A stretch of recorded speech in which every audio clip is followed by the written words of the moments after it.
Hello everyone and welcome to the Kamarill Star League. We're right here on the KranKy Ducklings. I'm your host Steelmold. Still like the metal mold, like the thing you put the metal in so that it retains its shape when it cools down. And with me on production and casting, it is the PogChamp himself, Yakuzaku. I want to point out that we started on schedule, so it's all good. It's all good, man.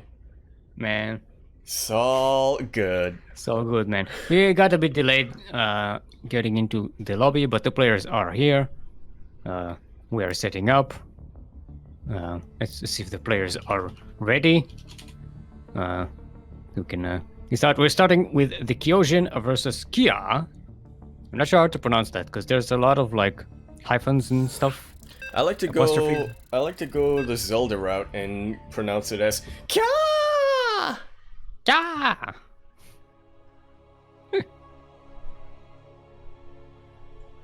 Well, it's a PvP. Yeah, so we should be in for quite something. Obviously, we know quite a bit about TheKyoJin. Now, one thing I want to point out, for anybody wondering, these were played a long while ago. I think almost, or even over a month ago at this point. No, the players are right here. The players are here. What are you talking about? I'm talking about the map. Shh. As it's not currently in anyone's map. It's... No? Fuck. Not that important. Okay. Alright, everyone. We are on NA East. I'm not gonna pull up the thingy to show us, but I can confirm that we are on Central. Welcome. Not from Singapore at all. Welcome to Ephemeron. That was a quick pause. We're in the southeast corner of the map. Representing Alpha X are Teal Protoss, not Teal Terran, Teal Protoss. It is TheKyoJin.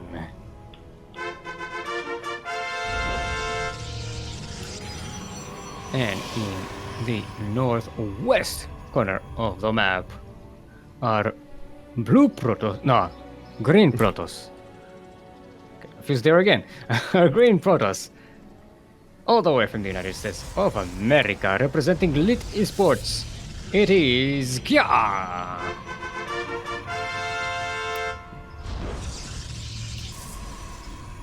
Now, we definitely know a couple of these players, and by a couple of them, I do mean TheKyoJin in particular. Some might call him a bit of the Moroccan Nem, if you will. Yep. The Moroccan nemesis. So we should be... Ooh, that actually sounds very... Yeah, there we go. The Moroccan nemesis. And you can see a proxy pylon already set up, so that's one check box for the. Well, now we have to wait for another, Style. And it is going to be a gateway. Yep. Once the Dark Shrine is put there, we can be rest assured that TheKyoJin will it be a following Dark the Shrine? script. I have hope. Know. I think it is probably what TheKyoJin will put down. It's what he is definitely known for. However, I don't know, Steel, based on just what's being built right now, he doesn't have a Twilight Council for one. For two, he's producing Stalkers left and right. Yeah, they're both producing Stalkers. 2 Stalkers out of each player. Now, you know, Yaku, this is something that never happens. It never happens when in PvP where 2 players produce the same units, right, Yaku? What are you talking about? It happens all the time. Yeah. Never happens. What are you talking about? It happens all the time. This is a callback, and I don't even remember what tournament we were doing when you said that stupid thing. Did I say that? Yeah, you said that. And yeah, I argued with you, and you kept arguing. Now TheKyoJin is getting a lot of Stalkers. Yep, coming in with a flank on the third, but will already get one of them sniped. He does have 2 very healthy Stalkers still in the fight, though. And the micro and the starter stepping is benefiting TheKyoJin far better than KìììA right now. Even pulls back and has more Stalkers ready. This is a deconstruction, or not a deconstruction, a devolution of the not Dark Templar, what's the name of that species, that tribe of Protoss? The Nerazim, thank you, the Nerazim style. Where instead of going for DTs and Oracles, you're just going straight for Stalkers. I mean, DTs are Nerazim, technically. They are, yeah. Just saying. I think Void Rays are as well. You cannot disagree with me. They are. Yeah, Void Rays and Oracles are. Oh, and the shield battery doing a lot of work here, but more stalkers are coming in for the KìììA. Yeah, and the shield battery is already out of energy. It's gonna be a stomp here, because... Very much so. No amount of positioning. This. Absolutely. No amount of positioning can really help against raw numbers that KìììA has. Yeah. GG is called... KìììA. Going full PvP. We'll have that 1 point advantage over here.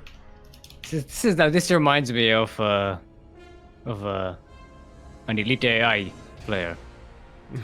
Alpha Star? Just makes one unit and wins the game with that. By elite AI, do you mean Alpha Star?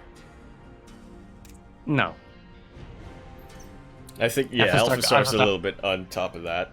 Alpha Star got Blink. You know what? You're right. That is, I think, what separates the elite from the alpha. It's evolutionary.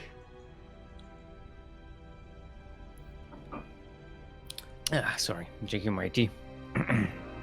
I shall drink mine as we load into game number 2. Yep. Triton. Now, a reminder for everybody back at home who is wondering, these are going to be best of 3s, and we have... Wait, Yes, 5 best of 3 series this year, and we're not... It's a GSL style. That it is not round robin. Not round robin. Not round robin. He lied. Right? Lied. VIP. Our captain. Our team captain. Saying. Not being passive aggressive or anything. But he did say it was round robin. He emphasized that it's round robin. You're just taking the most advantage you can off this platform, aren't you? Yeah. I have the microphone. I can win. It's the only way I win. Alright, everyone. Welcome to Triton. We're back to Triton again. I don't know why it's called Triton. The moon Triton is not in the Kamarill sector. It's right here in the solar system. It cannot be Triton, the moon. Something else. I don't know why. There's no sea. It's just snow and mountains and like icebergs and stuff. It could be Nova Triton. I don't know. Anyway, in the southeast corner of the map, all the way from the land of Morocco, representing Alpha X, our Teal Protoss is TheKyoJin.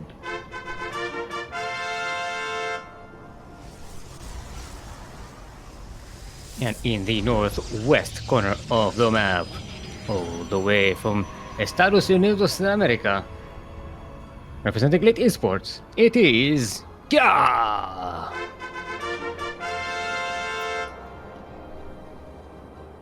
And KìììA already coming up with something new. And KìììA, very unfortunately, not really suspicious. Wait, did I say new? Yeah, coming up with something new. I'm like,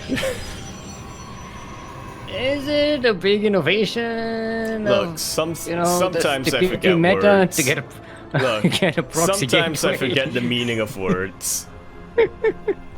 But I say them anyway because my mouth is talking and there's a microphone and You gotta words make have to be use said. of it. KìììA is going with the robotics facility, so if the KìììA goes against with the stalkers, KìììA has immortals at their disposal. I'm not sure. Ooh, KìììA's going for Adepts this time. Yeah, I like it better. There's something Adepts will do different. damage. If the KìììA is going for the same strategy, Kia would be in a position to do damage across the map and defend at home very competently. Yep, especially with some immortals coming out from the Robo facility. We don't Let's see see Kia if, going for an expansion quite as early as he did last game. Don't have the gas actually for immortals. I didn't notice. That's right. He only has 2 gases, and that's a little bit of a risk that you're taking with this kind of build. Yeah. You don't really want to expand too quickly, but you want to make sure that you're using a gas on immortals rather than anything else, which might also be another reason why Kia switched into adepts after getting those 2 stalkers. Yeah, but Kia's not moving out to the adepts. So they're gonna have... Because I don't know, if we play defensively with adepts against stalkers, it's not going to work that well.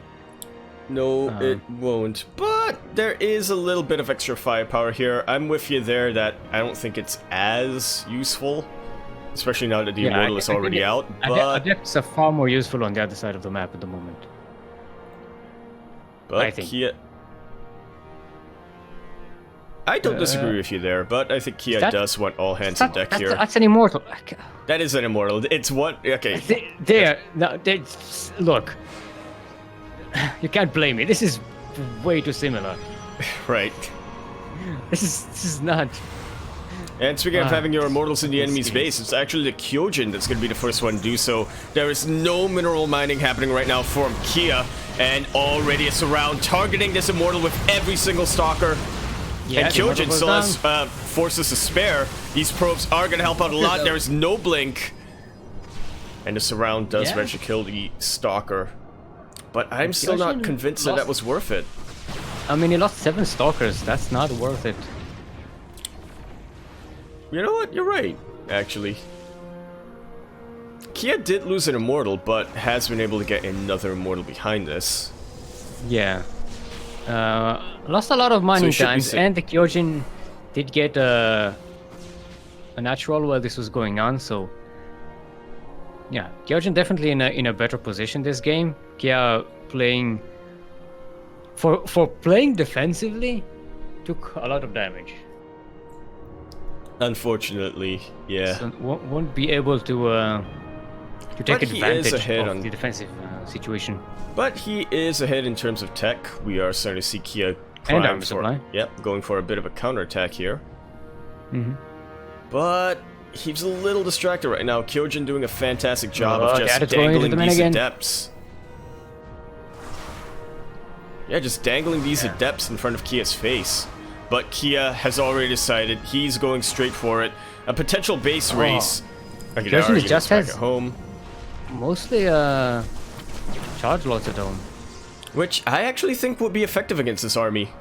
Yeah, we do. It's and here's they're gonna get surrounds very, very easily. The Dark Shrine is being made, and that's again very useful on defense, especially when your opponent has no detection. And the charges are coming in. Probe's gonna help with a little bit of a surround. But it's not quite going to be enough, it seems. The chargelets are tanking a lot of shots. The immortal is not focusing on the armored units that it wants to, and now this has just been entirely cleaned out. GG is called. There we go. TheKyoJin. With classic PvP.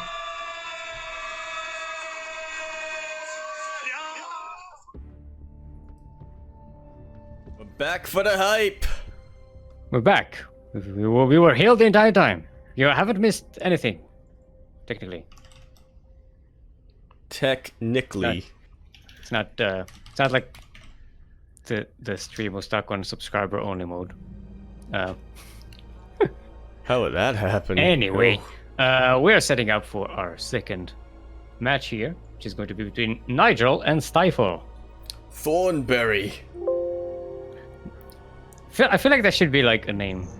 Nigel Stifle Thornberry. That does sound very English, doesn't it? And I can't decide between Stormberry and Thornberry, so it's gonna be Thornberry. What about Stormberry? No, Thornberry. Or maybe Stormberry with an M. Yeah. There we go. Now we've combined all 3 of them. Because you know Nigel what? Stifle Thornberry. Yeah, because you know what? Neither of them are Protoss players. So you gotta have that storm somewhere. Yeah, in the PvP. Although, you know, we didn't get to Storm in the PvP. It's all good. Actually, you don't even use... To what situation would you use Storm in PvP? Good question. Maybe if you're going up against Sky Toss, but then I'd assume you just get Sky Toss of your own, right? Yeah, no, I don't. Storm in... Yeah, there is a reason why you don't PvP. see many players go for Storm in PvP. If they do get High I don't Templar, they think- morph them immediately into Archons. Do they even do... Because Storm does do damage, friendly damage. Like, It does. to Protoss, but very light because it's, you know... Does it do high damage to enemy units is what I'm asking. Even if they're Protoss. I don't think... Yeah, you're right there. I don't think it does. I think what would have to 'Cause it's a happen shield is... team, right? They don't Yeah. do shield damage? They do shield damage, but not a lot. They do a flat rate of damage, but generally, because a lot of Protoss units are high health, you could, especially if they're gateway units, you can just maneuver them away, which is why the only scenario I can think of is if there's a lot of Void Rays, I guess. And you can't quite get them out in time. Yeah, they also have a lot of health. They do also. uh, But that's enough on the PvP talk, as we do have a completely different matchup here. mhm. I'm just gonna check once again. Our players are ready. Let's jump straight in. I'm just communicating with the players. Yep. Definitely not typing random things into the keyboard to keep up appearances. What do you mean appearances? You can't be... Wait, but they can't see you. What? Yeah, appearances. Ooh, Nigel has... Hey, they both have Carbot's icons. That they do, and they're both for different races. Alright, everyone. Welcome to Eternal Empire. The Empire which is, as we've stated many times before, eternal. In the northeast corner of the map. Representing the land of United States and Team Unrivaled, our pink Terran is Stifle.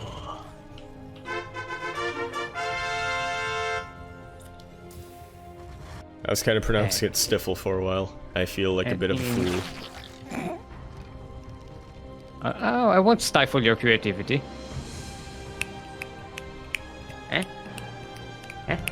And in the southwest corner of the map are Blue Zerg, also from the United States, representing SC2 Swarm. Give it up for Nigel.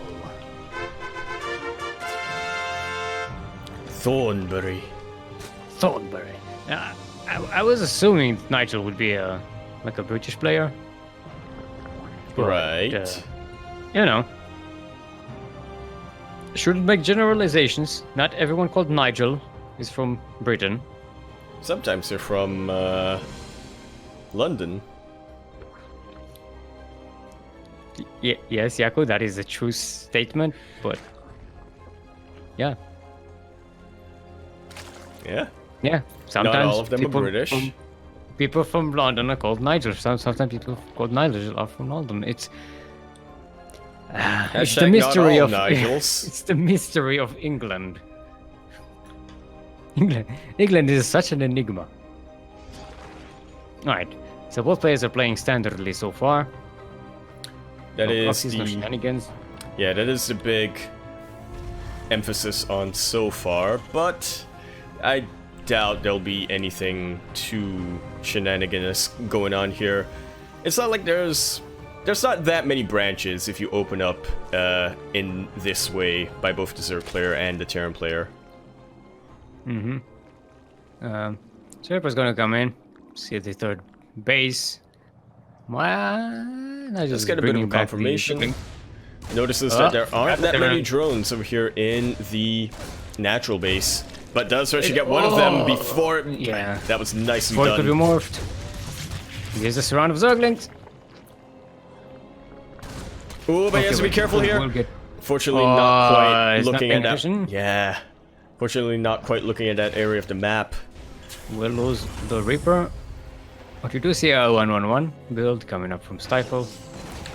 Yep, the good old classic with Hellions, and we're gonna have to see whether it's gonna be a Liberator or a Banshee.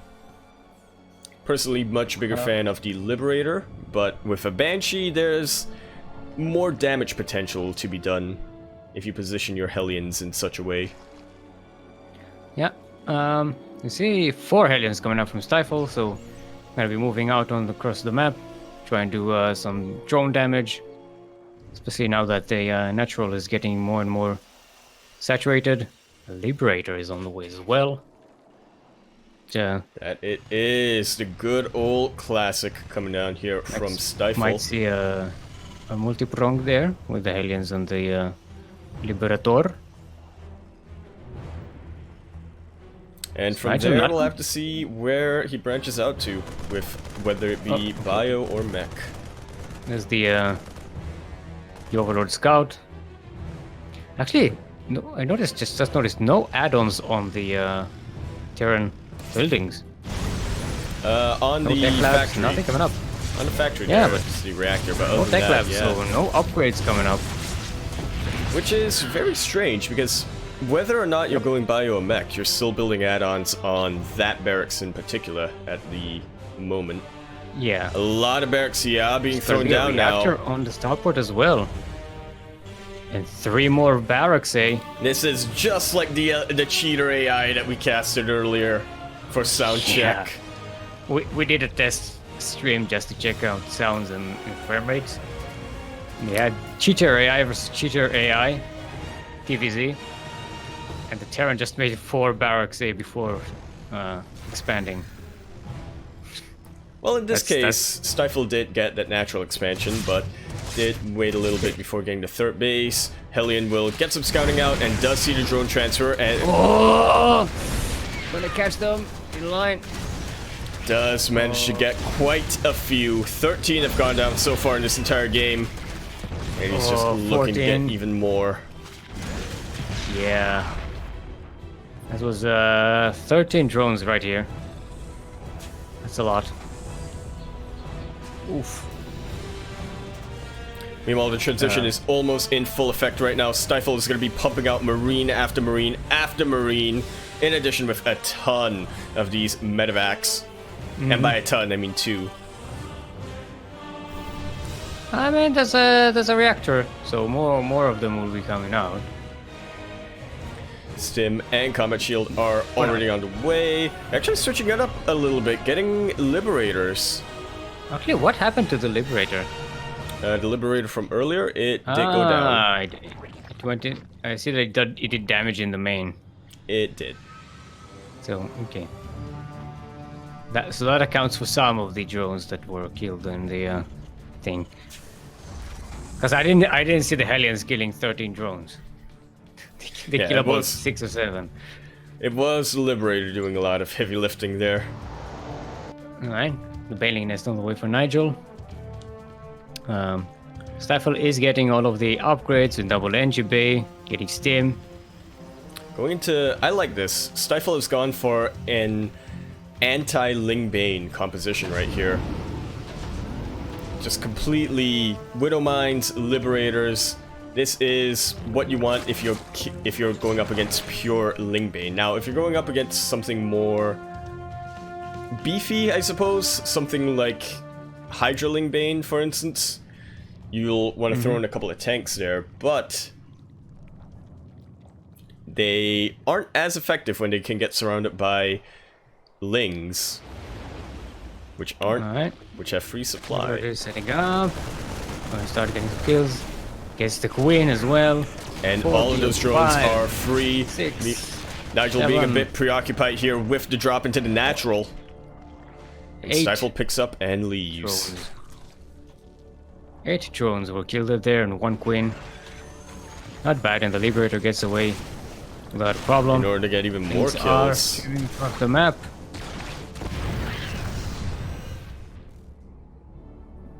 Gonna sit on this Zelnaga tower. keeping watch on that Terran base and what's coming out of it. Although, let me stop. Where are the medivacs? In the middle of the map. Now they're starting to be great. Yeah, they are on a mission. Mm-hmm. Earlier, the agenda was to drop into the natural. Now it's just clear up some creep wherever you can. I mean, they can drop on this fourth base here. That they can. Nigel did not bring the defenses, although they are in view. Nigel can see them. And will react to them in kind, but honestly, I think these are enough Marines to fight this amount of Zerglings, but not with the reinforcements coming out from Nigel. Not with the upgrades as well that both of them have, so it's not, it's smart to push out. These are not full medivacs, and I mean, if Nigel had banelings, it would have been a little better. Nigel just barely has any of them. Although Bending Speed is about to finish, so I'm assuming Nigel will make more. As is Hive.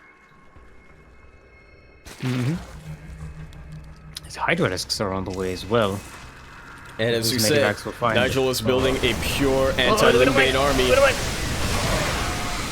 What might do nothing. What?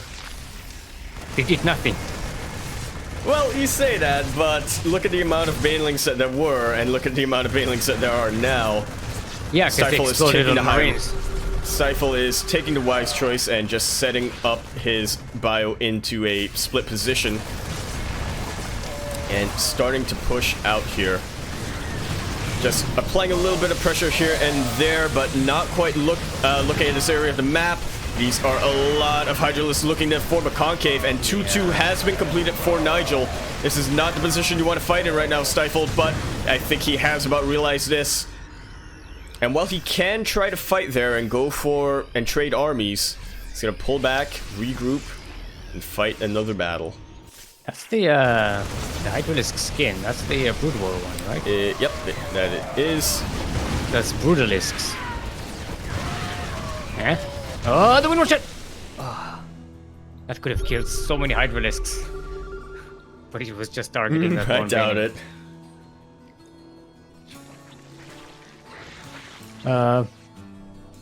Alright. Stifle's push was stifled. Eh? But if you look at the army supply, momentum-wise, it is still far in the favor of Stifle. Behind us, he's also managed to secure a fourth base. And he is just keeping the pressure on. He does not want to let Nigel have a single moment to breathe. A drop in the natural is going to draw the entire army back as Stifle pushes into the fifth base of Nigel. Baneling's actually going to get a great connection with the Marines here, but the base does manage to get sniped in the end. Now the Widow managed to get quite a number of hits. But there still is enough bio to quite fight this army. This is where the Zerg need. It's into this transition. Against Widow Mines? No, because once you have detection, they're not that big of a deal. Because the mutas kill them pretty fast, as long as you aim move. As long as you don't park them right over the Widow Mines. Big ask.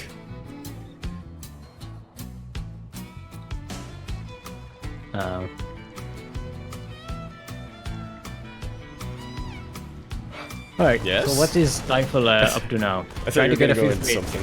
Chasing the Overlord.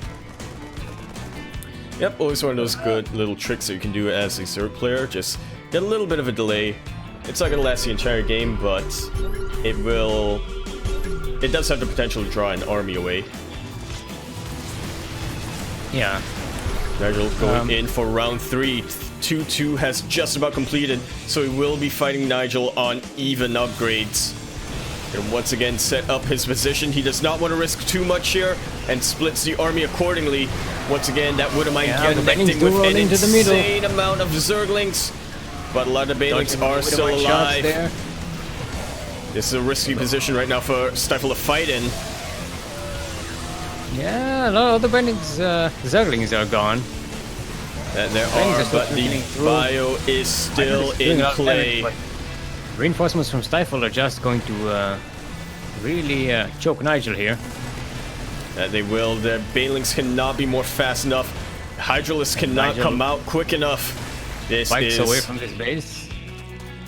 And as that happens, Stifle just repositions. This is actually a little bit of a strange place to get your 4th and your 5th base here, because as we see, as Stifle is demonstrating, the Terran player is going to rotate back and forth.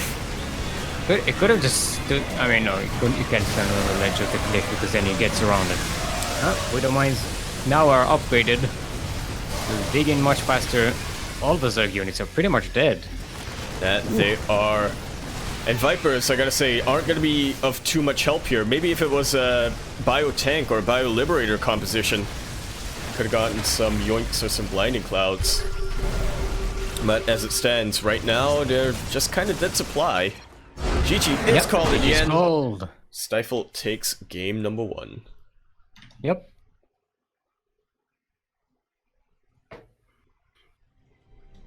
Trying to think if we saw any aggression from the Zerg player. Nigel definitely tried to. There were a couple of run-bys being set up here and there, but unfortunately, timing is pretty much everything. And as you saw when Stifle came in with multi-prong attacks, Nigel had to make a decision: go back home or go straight into Stifle. And I think he made generally the right call to go back home and defend, but just wasn't enough. Yeah, gotta be active as a Zerg. Can't let the Terran just run around on the map, killing your creep. Well, that works 2 ways in the particular TVZ matchup. So it's possible the Hydralisk transition may have been a little too soon. Yeah. Because they are good against, you know, zoning out medivacs and stuff, but they're so expensive. And if you get them a little too soon, you're gonna be stuck with less Zerglings and Banelings, less Queens, less drones, less everything. They are equal on upgrades though, so that doesn't put you that much behind. I think what Nigel wanted to go for his endgame was eventually a lurker transition, as we did see that Hive go down. But again, he didn't get a lurker then.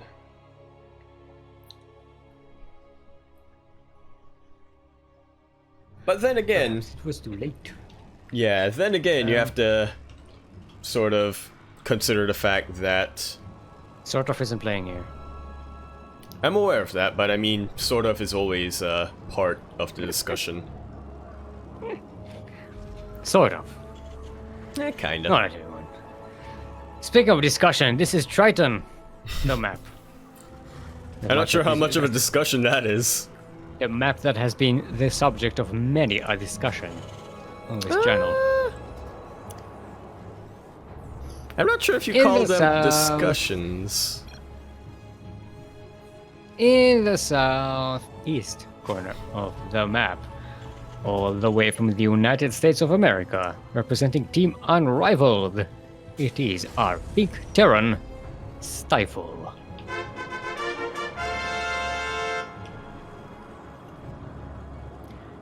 And in the northwest corner of the map, also representing the United States of America, and SC2 Swarm. Give it up for our blue Zerg, it is Nigel. Now remember, this is a GSL style group. Yep, the winner of this will... Format? Yep, the winner of this will go up into the first decider match. The loser of this will go into the elimination match. Alright, so Nigel went hatchery first here. That he So did. nothing too crazy. Stifle going for a Reaper Expand. So we're seeing... Starting to get wild up in here. Yeah. Or not, or the opposite of wild. The Domesticated. the mild, it's getting mild in here.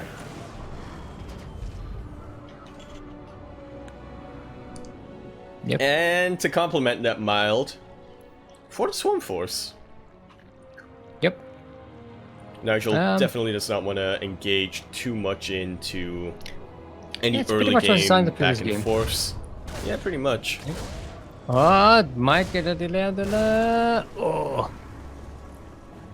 Does get a delay on the third hatchery here. Stifle does. Which must annoy Nigel quite much. That is definitely the... Say, Nigel might be even vexed. Haha! I don't get it. And remember, in the previous game, Nigel did manage to kill the Reaper. That he did, which is why Stifle is being a lot more vigilant this time. Might lose the Reaper a second time if he's not careful, but he does pull away as the Queen will be able to secure the third base for Nigel. He could have taken that third. I don't know. That drone definitely had the time to make a hatchery, right? Well, it's the Reaper wasn't standing. The Reaper wasn't standing on the hatchery location, so he would have delayed it. Now. No, I was wondering why he pulled back the drone from the. Well, he wanted to be safe. It's not a trick question there. But I'm saying he was safe. He just needed to get a hatchery, which is what he was going for anyway. But the Reaper gets sniped in the third base location. Oh, look at that! Look at the southeast corner of the map, Yaku. Look at that building being made. Have ourselves fusion core. The big oofs are coming. They are, and this has gone completely unscouted. Nigel is preparing somewhat. He is getting a lot of queens, which is generally a good response. Yeah, it is customary. It's not a response. It's just what you do. Yeah. Well, I'm saying it can be a response. By making queens, you just make the queens to begin with. Light. Not naming any names, like VIP. But yes, a lot of queens are just, in general, what happens when the Zerg player wants to be safe overall.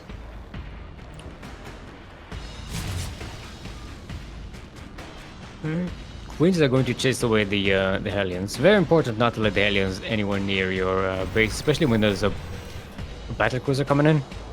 Because what tends to happen is you send all your queens to deal with the battlecruiser, and then the Hellions are just free to get in there and just kill all of your drones, just to barbecue them.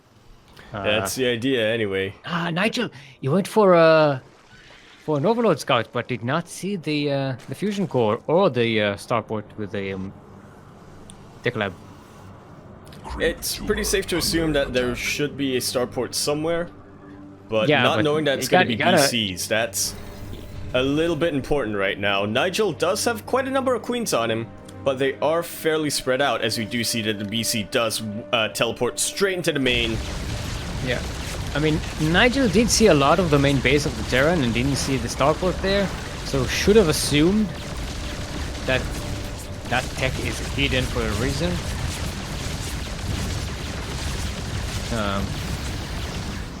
Alright. Battlecruiser. Here's a queen and a few drones. To be able to target down another one, and it was a high energy queen as well. Which means that these other queens will not have any transfuses on them. Which is a shame because the Nigel doesn't have overload speed, so should technically be able to outrun a battlecruiser. Second big wolf is on the way, and two not factories, not foundries, armories. Very close. Oh yeah, two armories are being thrown down. Same thing, basically. As Stifle decides to switch it up quite a bit this game into... I know we've had this discussion before, but what does the name... When does the word foundry drop into my head every time I see an armory? Did we have this discussion before? Yeah, because I thought it was from Warcraft, but then we discussed it and said that it wasn't a foundry, it was a forge or something that does upgrades in Warcraft. I don't remember that. It's been a few long years since I last played Warcraft. Maybe you're thinking of Maybe it's like No, I Empire don't know what Earth you're or something thinking like that. of. Some other RTS that's confusing me. Probably. Alright, Nigel, getting prepared here. Getting more hatcheries. Battlecruiser is being teleported into the natural of Nigel, between the natural and the third base. Once again, Nigel just isn't quite prepared to deal with this. Yamato is not battlecruiser, but it's at home for the Terran. Yamato is not ready for any BCs coming out right now. So these queens are definitely going to have a good shot against this one BC, as there, again, is no TP available. The Spore Crawler should be able to whittle it down, but there's just nothing here that can really clean up. Yeah, but there's another battlecruiser here. It's just sitting there in Stifle's third base. I'm guessing left it here for defense, but potential defense, yeah. Usually, kind of want the battlecruisers together because you know they do a tremendous amount of damage, and it's very difficult to kill both of them.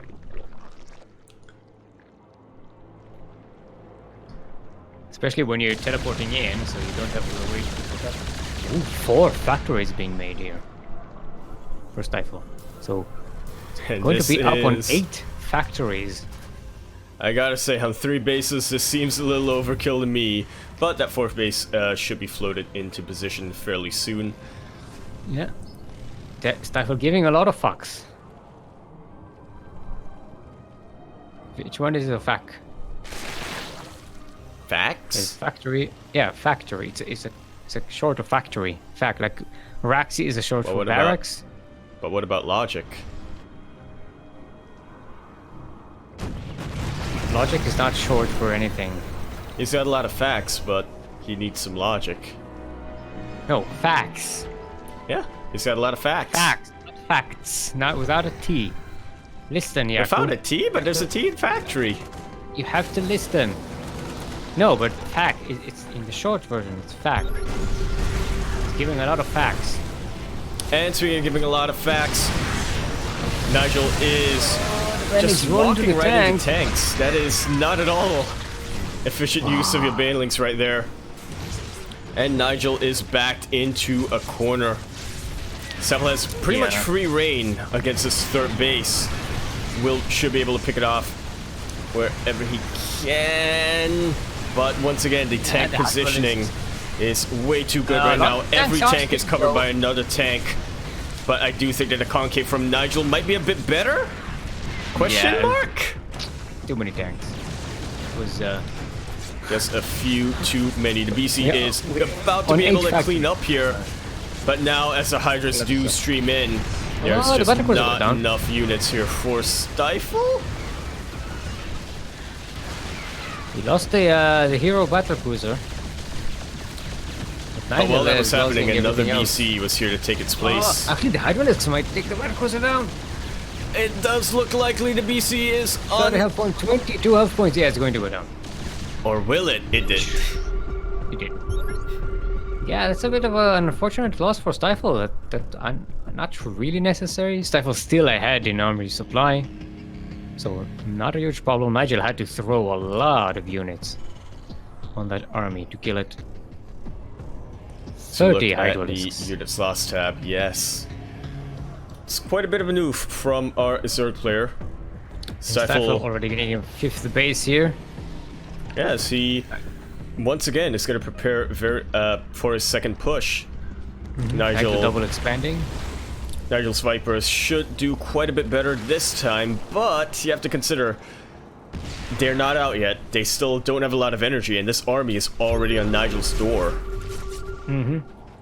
Also, the Thors, they can't have the what is it? Ballistic armament thingy? What's Smart servos? No, the one that the mode that shoots up high impact payload explosions. Yeah. Well, high impact payload does not affect anything underground, but before the Zerglings can surround the Thors, a lot of Hellbats are starting to come in. Blinded Clouds are going to help out a ton, but it's not going to be enough as the Thors are starting to snipe out the Vipers. And there's just way too much army here for Stifle. How does Nigel hold against this? I don't think it's more possible. than double. Yeah, no. Not with this composition. This composition was meant for Bio, not for mech. Stifle, remember, Stifle played Bio in the previous game. That he did. This is a complete switch. That it is. Good game. Well played is called. And I wish players would give me...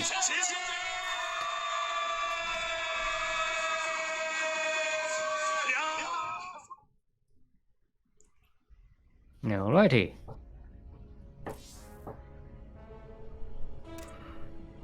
So there you have it. In the winners match, we're going to have TheKyoJin versus Stifle. And in the lower bracket, we're going to have KìììA versus Nigel.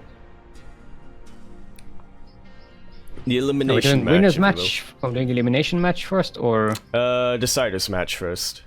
Okay, so let's go with deciders. Or the first deciders match. Stifle.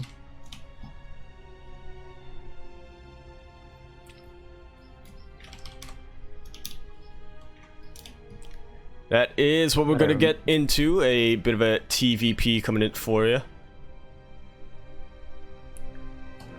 As it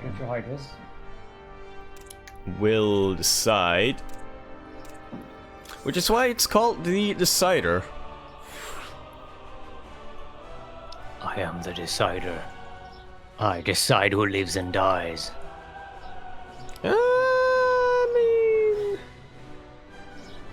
Emin isn't playing here. Emin! That doesn't mean we can't talk about him. Mm-hmm. We can and we should. Let's not. Let's not. Alright, we have our game set up. Let's get to it. Stifle versus TheKyoJin. Winner of this will not be seen for the rest of the day, as they will advance straight to the playoffs. Mm-hmm. So get out of the group, as they say. The others will continue to get into the group until they manage to come out. Alright, everyone.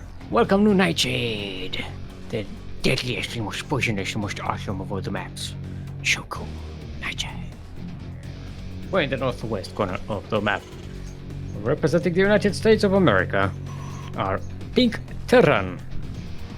Representing Team Unrivaled, it's Stifle. We're sending two SCVs out on the map.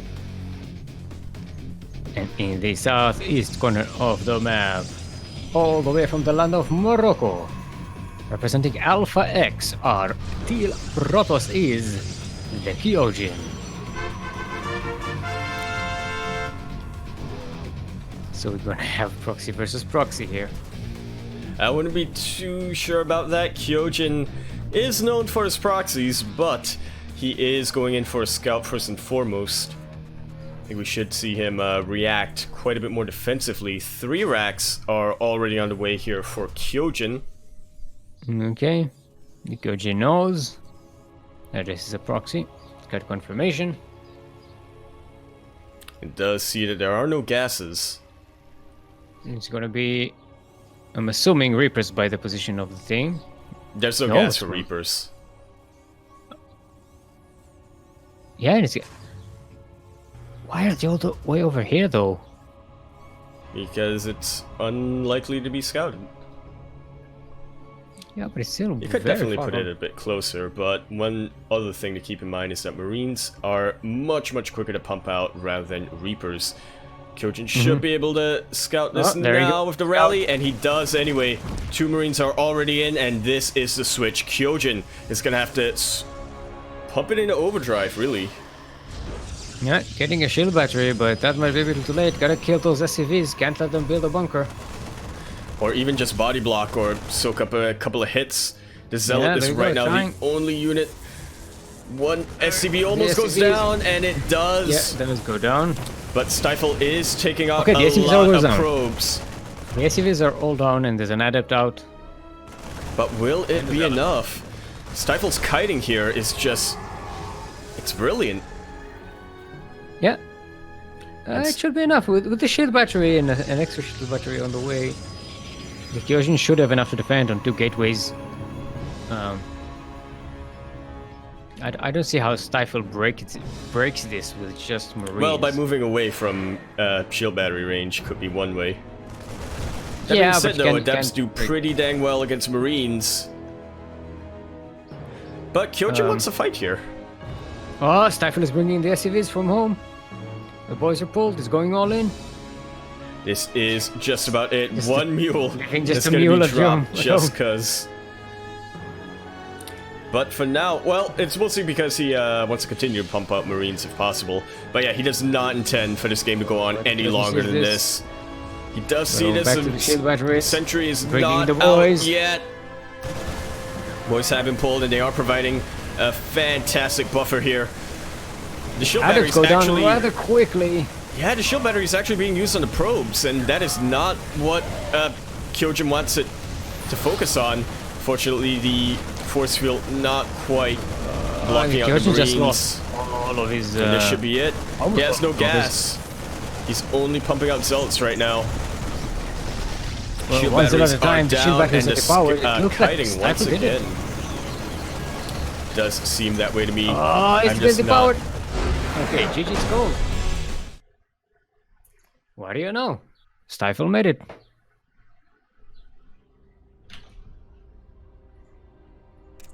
I was What do you mean? What do you know? Yeah, I think those Arabs just died way too quickly. Well, if you notice, your shield batteries weren't helping the Adepts. Yeah, it's I wonder. They were healing the probes. Don't they prioritize? They do not. They prioritize what is. They prioritize what is in range and what is being attacked first. They prioritize units over buildings, which is why you need to target buildings. No, that's not a matter of priority. That's a matter of what they can attack automatically, but they can heal automatically. The thing: if one thing is automatic and one isn't, well, I guess technically, in a technical sense, it wouldn't be considered priority or anything. Start the game. I'm not having this conversation with you, Yaku. I can see where this conversation is going, and I hate it. Bye. I don't know nothing about programs. Not about programs. It's about logic. The logic of language. Yeah, Logic Pro. It's a pretty good editor. Anyway, we are on Simulacrum. If you want your baby pirates to have hairs on their chests, give them Simulacrum, the baby formula for your baby pirates. We're in the northwest corner of the map, representing the land of Morocco. And the team of Alpha X, our Teal Protoss is TheKyoJin.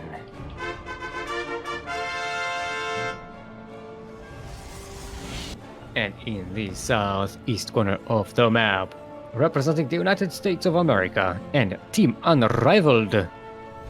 On match point to move out of the group, it is Stifle.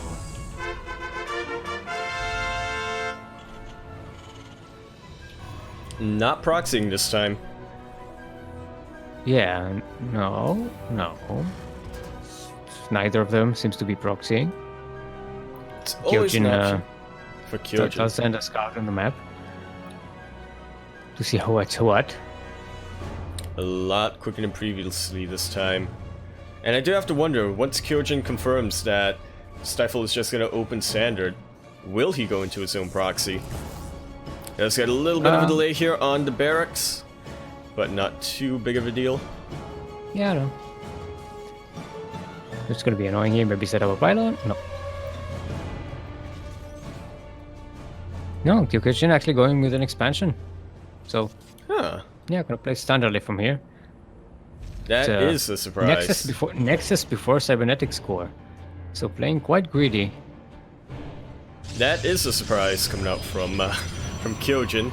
But it has been a long time since his last Duckling appearance or SEO appearance. I spoke too soon as his probe sneaks across the map, Yeah. No, it's just there looking for proxies. Judging by the the route that he's taking. Stifle getting a factory, so classic 1-1-1. No.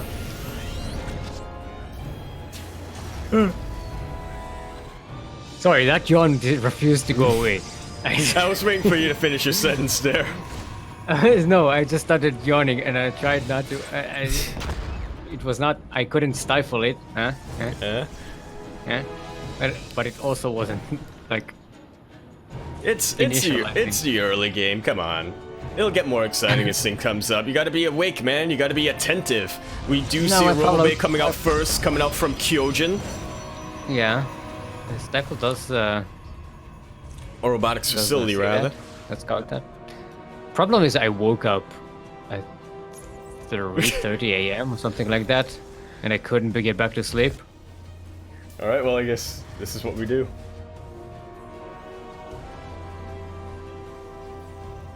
Yeah. Yeah. Gotta have a sleep schedule. Ooh, actually, I mistakenly called the Robo Facility the Robo Bay earlier, but KìììA is going Robo Bay before any so other tech technically choice. you were right all along. Technically, yeah.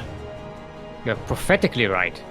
Which means you were wrong at the time, but you're right now. Yeah, see, if anybody... Here's advice for any potential prospective casters. If you were wrong about a call, just say that you had a vision, a prophecy for a match that hasn't been played yet. Now, KìììA does take care of the Reaper in the middle of the map with that Adept. There's a bunker here, so Adept shouldn't be able to harass at the front. Oh, it does manage to get into the main base. Gonna finish the shade. Started to take out a couple of these Widow Mines, but they do borrow quick enough. Will be very annoying against these. Barracks, eh? Yeah. Yeah, I guess they lay on both of them and Stifle. Not replace. Okay, now he's replacing the CVs. So the Medivac moves out across the map with two Widow Mines, which the KìììA did scout. Yep, and he wants to keep this a complete secret. He does not want Stifle to know that he has already gone for a Robo Bay, but Stifle is researching Gravitic Drive for Warp Prisms and getting Colossus. So KìììA going full zest here. Yeah, Colossus drops. And a third base. So still playing quite greedy. Widow Mine does jump these Widow Mines, but good speeds by the KìììA. Too much. Lost the Stalker and a probe. That's it. Medivac will be able to scout their Warp Prism is going across the map, but I don't think he suspects that it's going to be a Colossus. He does not see the Robo Bay. There are mostly Marines here and not a lot of anti-air other than that. Remember, so this Colossus can do a lot of damage. Moves out on the map really quickly. It's going to be... Speed Prism. Speed Prism. And it does drop, but thankfully for Stifle, it is targeting the gas Widow Mines. Widow Mines? No. Yeah. SCVs. Probes. A bit of a miss micro there, almost losing the Warp Prism. That he did, but now he's on the juicy prospects. Look at all of these SCVs. 14 have already gone down. And with this fast prism, he can just pick up and go to another base, like so. But KìììA not exactly focused right now on his harass. Did not go for what could have been really big hits, but is starting to get them now. Does take out a couple of Marines and pulls away. Dead. And manages to get away with. Yeah, right before that Warp Prism got sniped. Yeah. Very nicely done from our teal Protoss player. Stifle really needs to do damage across the map. You see the Medivacs being loaded. And I think he does agree. There is already a spotter pylon out here for KìììA, so he should be, if he reacts quick enough, he should be able to defend against this. But for now, KìììA doesn't have a lot of over by his main. Well, not in the main, but you know, the base next to the main. Okay. Yeah. You know, I thought Yeah. there was a probe there. Northeast. I thought it was still the probe that was there, yes, before. Alright, Thermal Lance is about to complete here, but not quite yet. There are a couple of Marauders here, and the micro from Stifle is good enough that the Colossus are in fact focusing on the Marauder rather than the Marines. But there's just way too almost much. Went down to 13 health points. TheKyoJin already making a Warp Prism to replace it. So they could do double Colossus drops. Ah. Now he's actually moving across the map. That he does. He can lose this Warp Prism, and he does. As he was saying, he already got his replacement. No, this drop is not complete. He should have. Oh. He didn't. Oh, he canceled to get another Colossus. No, he didn't get one at all. Oh, wait, I what? said he should. I said he should get a. Ah, see, I heard you say he was already getting one. No. What I meant is he should. Or I expect him to. It's not my ears. Then again, both of them are unreliable, so. I don't know, man. Alright.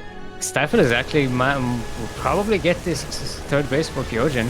Yeah, and KìììA right now is actually pretty indecisive. He is pulling back on his Colossus. I do like that he didn't use the recall, because if he did, then there was always a chance that the Bio would be able to snipe either Nexus or the units before they fully get in. Army is going to meet the Bio one by one. No. It will, but there are no medevacs. Every time Stifle stims, he is bleeding out his army a little bit more. He's losing 6 probes already at home. Gonna be 7. 20 more now. And this does draw the KìììA back. 12, 13, 14. And actually does a lot of damage as well. 15, 16, 17, 18. Take it at 19. Alright, so this drop, which was meant to be a distraction for KìììA, actually accomplished way more than it set out to do. Taking out 20 probes, putting them on about equal workers. And also Stifle got away was able to get away with most of his bio. Right, it was only like 2 Marauders and. Well, I mean the ones that were escaping. I mean the ones that were escaping from the third base. Yeah. That were about to be chased down. But his main army is quite oversteamed, and he doesn't have a lot of medivacs. In fact, he only has these 2 here. That he does. He wants to use them more as a distraction / drop harass. Drop harass. Cancel this space. He's not casting the third. He's going to defend it. As he's so careful with these medevacs, they can get sniped, and once they do, he doesn't the Archons now, and for Colossi. And that might be what you might call a lot of splash damage. But Stifle is doing a pretty good job of drawing his Marines back. No, actually, he's drawing the Marauders back. Yeah. And he wants to be able to snipe these Colossus, but there's just way too many. The Marauders and the Marines just don't have the range to really pounce on them, as we do see that the Gateway units still providing enough of a buffer here. Stifle's army just evaporates under the Thermal Lance. Sir, had feedback on the Medivac, depleting it out of energy, so Stifle has 0 healing at the moment. We got 1 Medivac across the map with 5 health points and barely any energy, and it's about to die. There you go. No Medivac for you. How isn't it ironic when medevacs are the ones that are in red health? Yeah, it is. But speaking of irony, it's kind of like reality. And speaking of reality, the Protoss army is right in the face of Stifle, and that's GG. KìììA going to be able to even out the series. We have ourselves an ace match.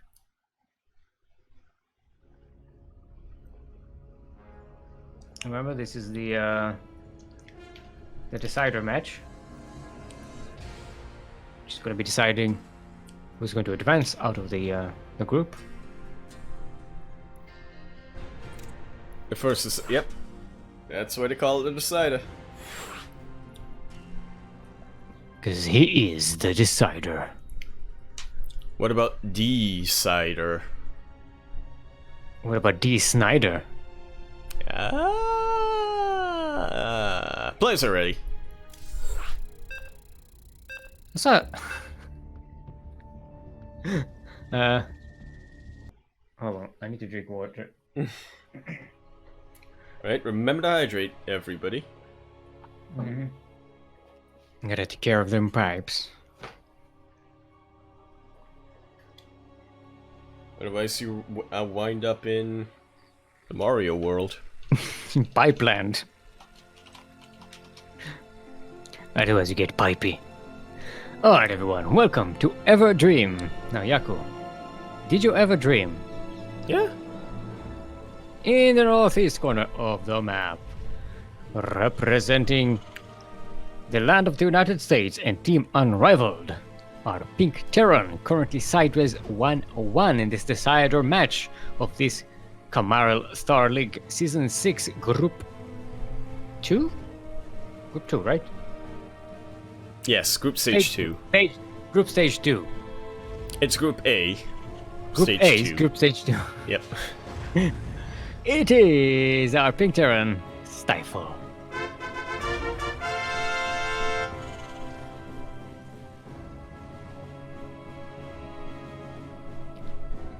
And in the southwest corner of the map, also currently sideways 1-1 in this decider match of this Kamarill Star League Season 6 Group Stage 2 Group A, representing the land of the United States and representing Morocco and Alpha X.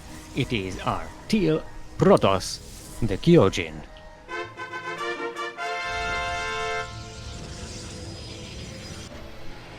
I got confused because I read the name of the tournament, like the title. I see it on stream, but it's like the A is on the other like line because it's all smushed up. So it just says Group Stage 2 Group. And I was like, what? My brain went, I don't know. I don't know about this, man. Not enough information to continue. You are still talking. Shut up. But speaking of KyoJin being from Morocco, I got a fun fact for you, Steel. What? Morocco was the first country to recognize the United States. As what? As the first country to recognize the United States. In what? As a legitimate. In what format? As a legitimate government. Well, it wasn't in the UN and it wasn't in the League of Nations. Yes. But so in what forum was that? Is what I'm asking.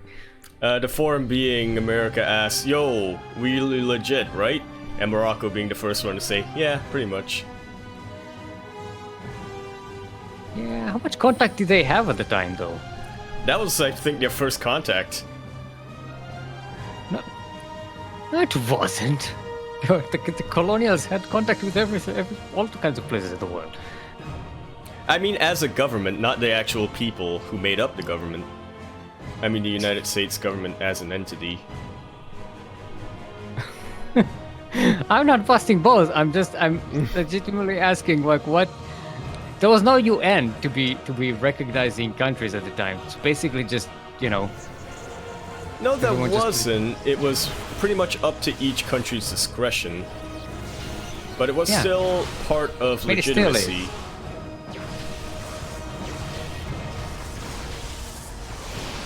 The UN can't force a country to recognize another country. They can just be passive aggressive about it. Well, speaking about passive aggressive, Stifle is sending SCVs to every corner of the map. Yeah, looking for them proxies. Little did he know that the only proxy was in his mind. He got the worst also proxy. In KyoJin's base. Stifle does get supply blocked really hard and doesn't even notice it. There's that supply depot going down, but that's actually really bad because the tank and the Liberator got delayed by a lot. That it did. And now KyoJin's about to knock down Stifle's front door. There is the bunker in place, and there is no Blink, in fact no Twilight Council. So it's not this isn't gonna be the end of. This isn't KìììJin's end game. Is what I'm trying to say. So this always does make it a little bit easier to hold if you know that your opponent's not all in. But Stifle does need to react. Yeah, Stifle did just drop Widow Mines in TheKyoJin's main base, building 7 probes, but is it that going to matter when everything that Stifle has at home is going to be dead? Apparently so, maybe? Whoa, KìììJin is no! not... Whoa, No! KìììJin! KìììJin! He loaded He just up killed his own... The A move. And he loaded them up with... fully with stalkers. That was the What? bulk of his army. The throw of the century.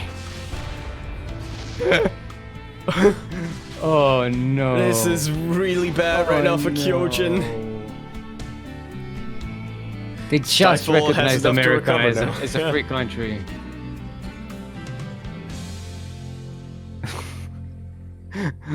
Alright, the Widow Mine drop is going into the main again. This time there are a couple of stalkers to defend. Yeah, might be just enough to take out the medevac as it is in the orange in terms of health. Mm-hmm.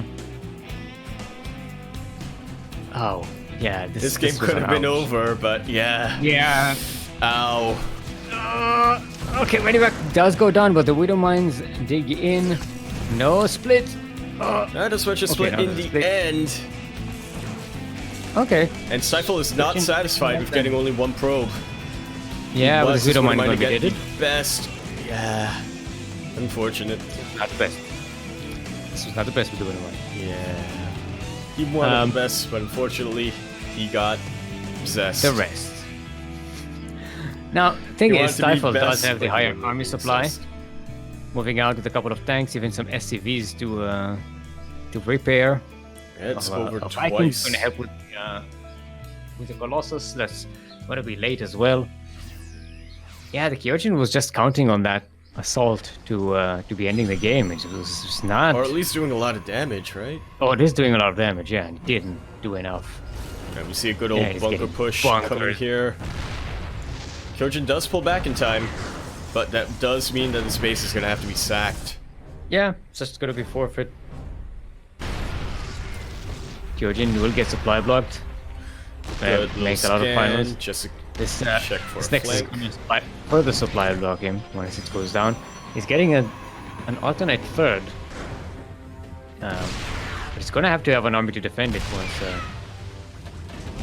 I like that he's not defending this Nexus. Third base. Yeah, that would absolutely be suicide. Stifle has already set up his tanks to siege. Did only recently get the bunkers up, but when you have that many tanks and you don't have a lot of gateway units and you only have 1 Colossus, There's the Dow Shrine would've been in the it. main. hidden away, hiding in plain Dow Shrine sight. is coming. KìììJin This time does look like KìììJin he only wants has... to go for that flank. Doesn't want to fight the bunkers. Actually, he's going straight for the push. Yeah.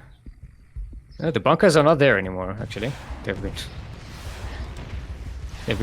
decommissioned. Oh, it does catch the tanks unsieged.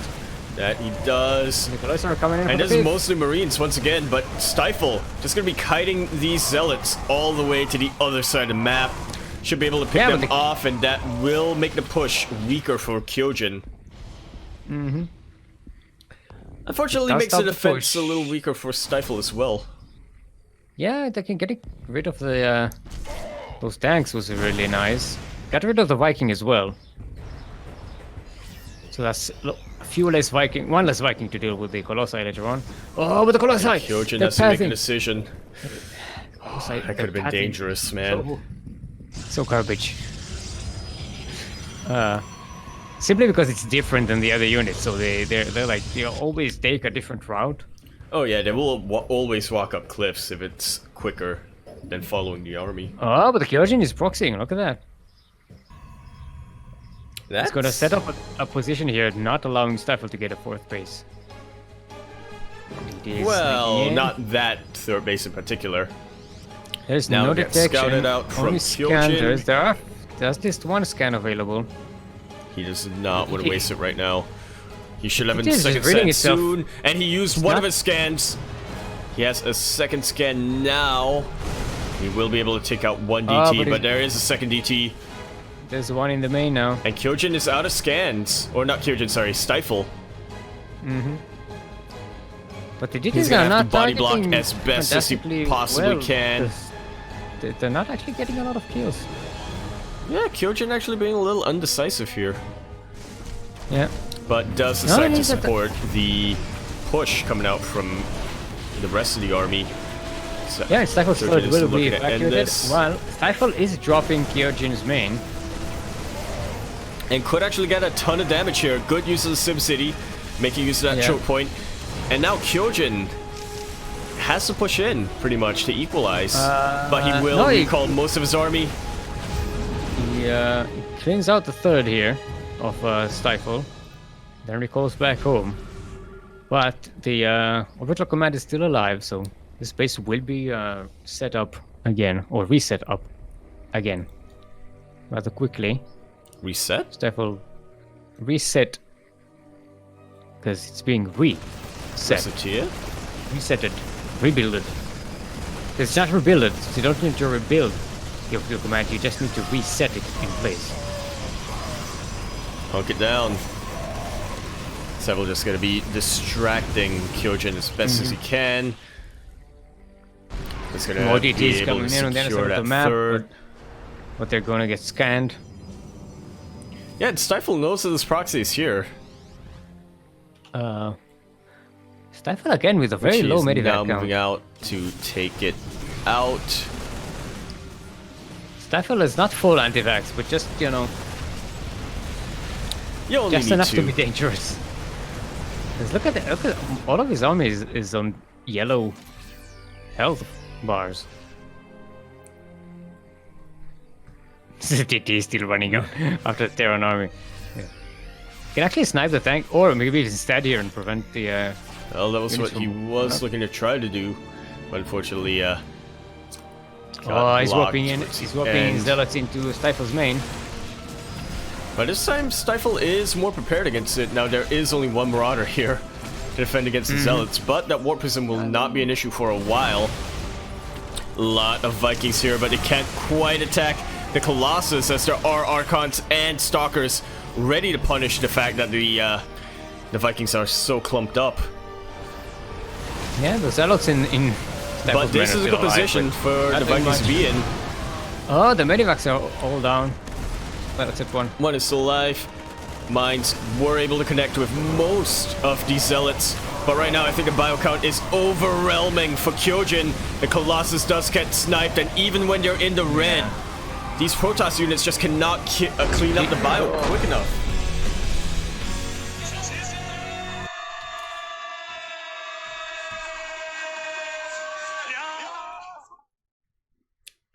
What a And- shame. That Warp Prism at the start, man. That was an owie. That was a yikes. Very big yikes. much so.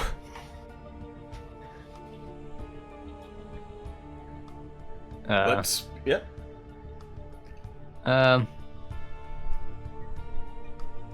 Well, I had something to say, Yes? but I forgot it. So we're going into the Elimination match. elimination match. It's going to be between KìììA and Nigel. This is APVZ. that it is.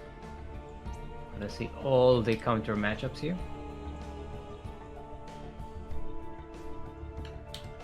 No mirrors. Well, there is the possibility for a mirror in the Already saw second a mirror. decider match. We already saw a mirror, yeah. Cool. I mean, like from here on.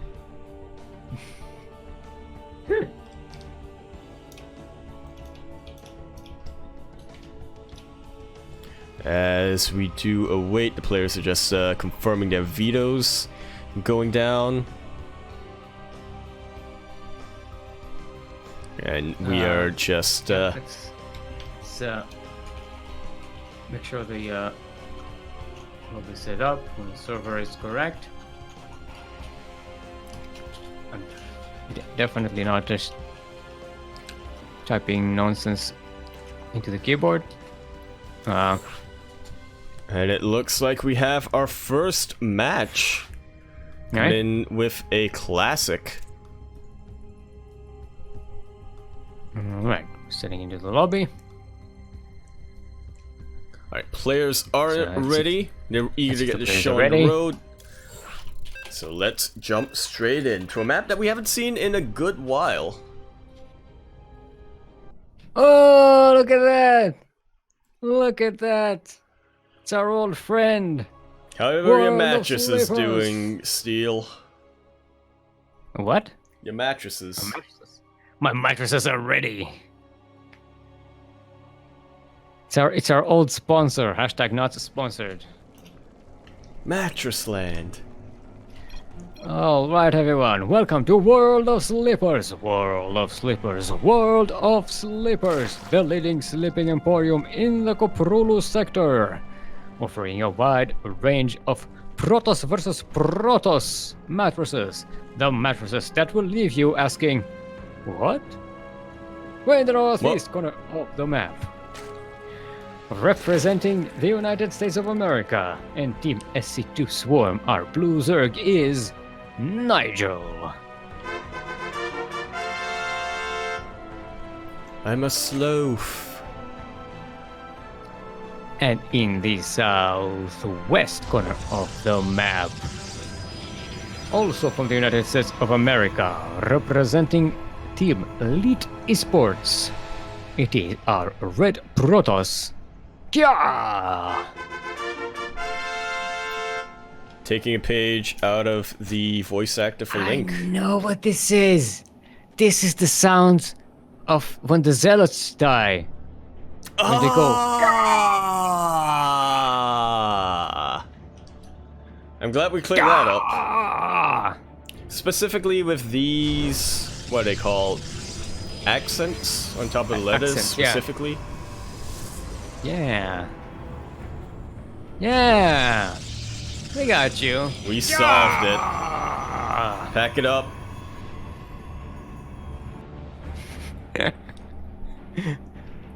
Solved it. We know. We're geniuses, us. See? Nothing gets past us. Except when it's really important to the match and we're not even paying attention to it. Speaking of really important to the match. Yes, Yaku?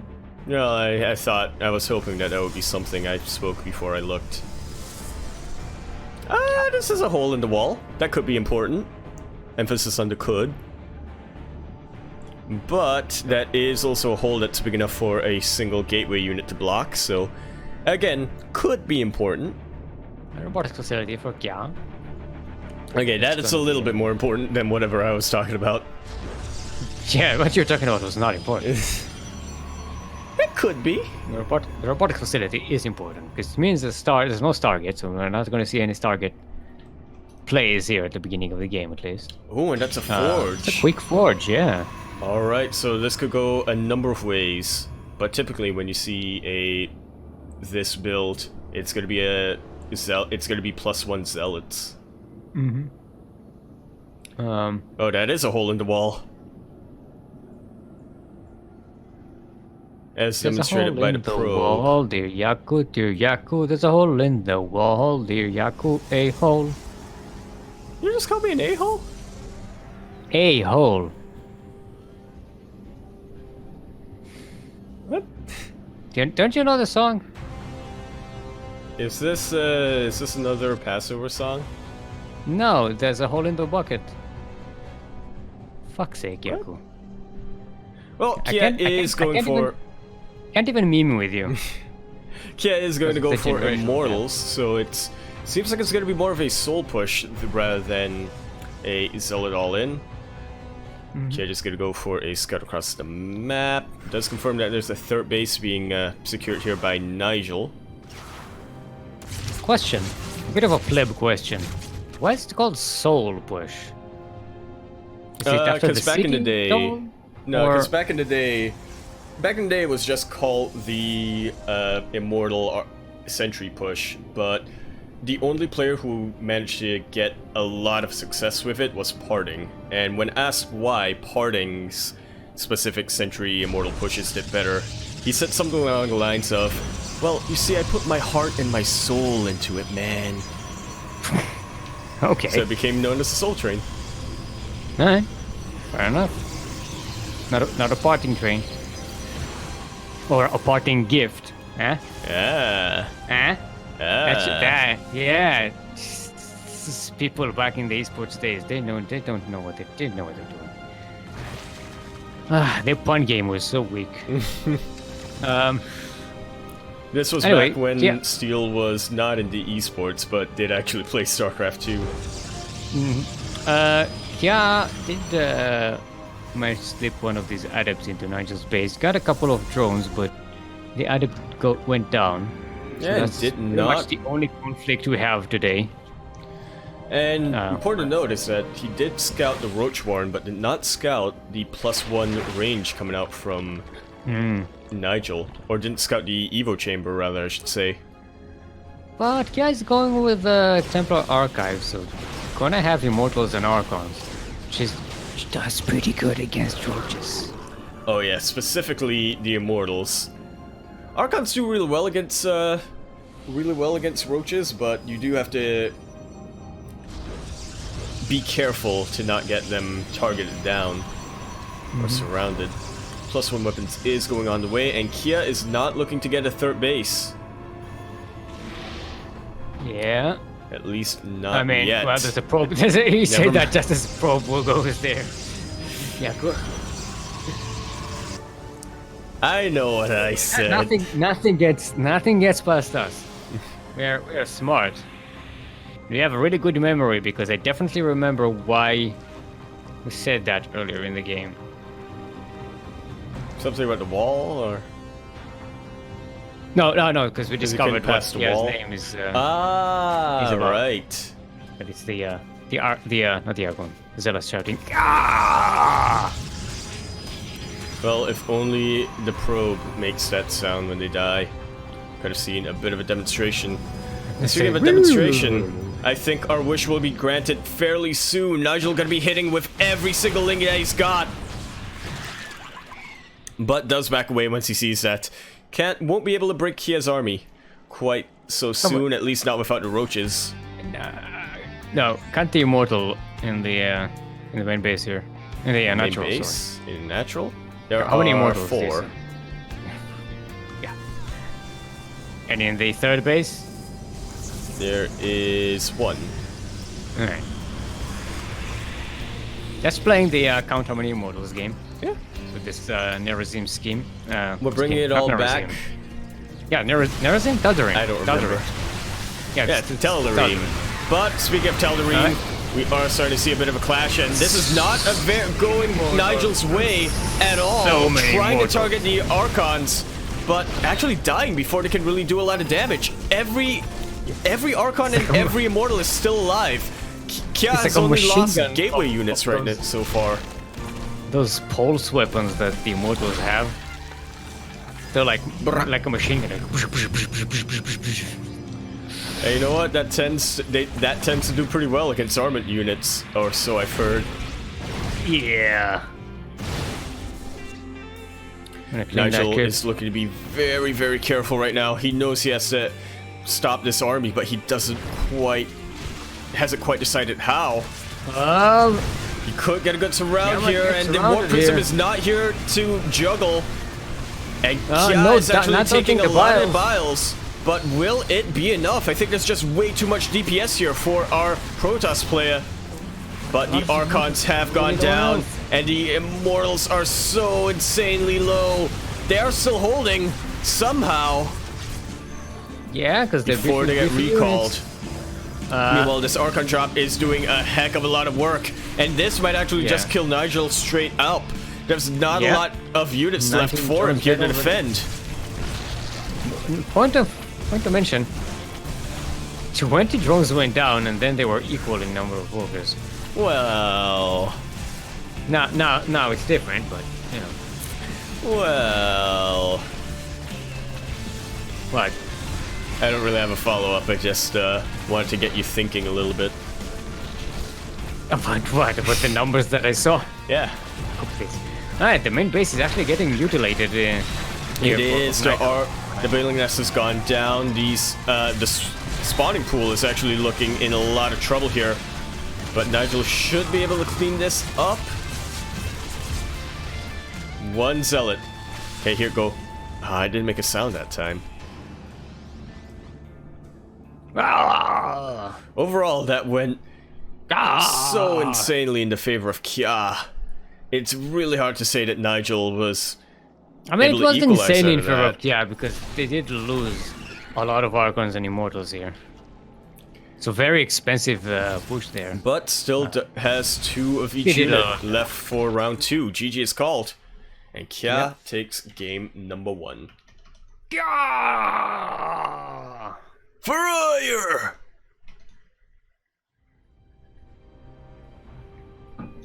That was a good Zelda impersonation. Mine or yours? Just, you know, in general. Alrighty. I'm going to go into game number 2. What could potentially be Nigel's final game? Uh-huh. This is the elimination match right here, remember? You're going to be eliminated from the group if you don't win this. That is the punishment. This is just like the StarCraft lore. Mm-hmm.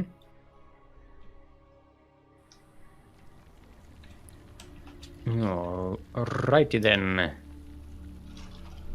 Welcome once more to Nightshade. Nightshade, the most awesome and godliest and dangerous and most epic and dangerous and poisonous and coolest and godliest of all the maps. Nightshade. We're in the northwest corner of the map. Representing the land of the United States and Team SC2 Swarm are Blue Zerg. Give it up for Nigel.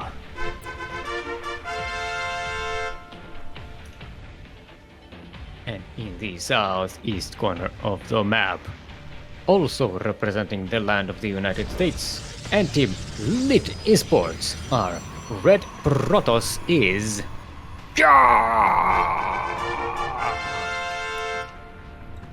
Calling GI and HF.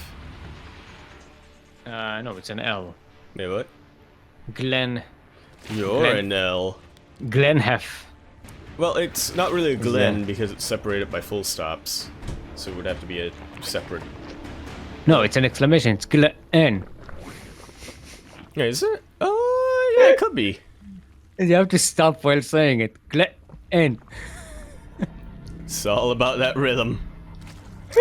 Glutton. That's so stupid. Oh, yeah! Getting 2 gateways and a cybernetics core before Nexus. Yeah, this is gonna be a very safe. Yeah, gotta finish that wall right quick. You know, you're playing a Zerg who's on the verge of elimination. You know, kinda wanna be safe. It's looking to be... Yeah, Nigel definitely looking to do a bit of smashing here. Just to keep his tournament life alive. What rank are these players? These are diamonds, right? Yeah, high diamonds. Around Diamond 1 League, low masters. Mm-hmm. If I remember correctly. Okay, so KìììA not quite getting a delay on the hatcheries there. But as a consolation, does get a pretty good scout. Yep. Yep. Once again, we see KìììA just being very, very safe as he moves the adepts across the map. Okay. Yeah, there's a Twilight Council coming up, so I'm guessing, You know what it is, Steel. Say it with me. I don't know, he's Say getting it a with Stalker, so me. maybe not Glaives. Say Maybe, it with me. Maybe it's a Blink. He is only getting 1 Stalker, though. Yeah. Say it with me, Steel. Okay, you go Glaives, I go Blink. Okay. And then if I'm right, I get a lot of credit, and if you're right, you're like, okay. So you I got just wanted you to say that printer go burr. I But don't speaking know of the that printer name, going Yaku. burr, that's a I lot don't of know that Zergos coming name, out Yaku. from Nigel. Oh, He's what putting is this everything wrong? to defend here. A little bit of an Yeah, but overreaction, but he absolutely wants to be safe. Quick tempo. We were both off. Wow. Okay. We were way off. So I guess it's gonna time for be the our Archon contracts. printer to go. Oh wait, no, we didn't get a robotics facility. No, he did not. So what are we looking at, Yaku? Archon printer goes. I don't know that meme. I don't know that meme. I don't know what Yaku You're is in the talking meme. about. Yeah, I don't understand what Yaku is talking about. You're in the meme.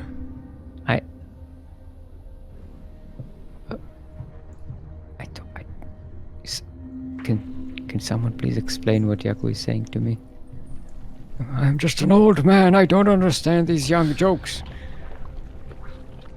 Funnily enough, that's the exact template. Back in my days, we Of used the to call them meme. gags. They weren't memes, they were gags. That's what we used to have. And that's a pretty quick there. Or am I delusional? No, it's Yeah, okay. kind of. It's pretty quick. It's not very quick. It's just It's just. no. It's If in you're terms going- of timing, not that quick, but in terms of the order of what Nigel's Yeah. been spending his money on, you know, he got it before his extra 2 gases, before a lot of other stuff. You wanted me to give examples, but I'm guessing Nida's question mark? How many coins do we have? Should still have enough coins for that, maybe. yep, there are 5 queens coming out from Nigel, but these drones, they are looking to do something. Okay, they're turning back.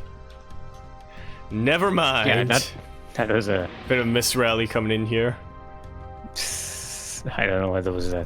I don't know what that was. Maybe they thought the Archons were minerals because they're blue, and the Overmind was like, these fucking drones are so stupid. Need the blue. How many times do you have to tell them? Just need because Archons blue. are blue doesn't mean you have to go and mine them. As the Zergling does find that out. But Nigel is getting his push ready. He is pumping out the roaches. The roach printer is starting to go burr quite a bit. As Galile will be halfway done. I'm still surprised that...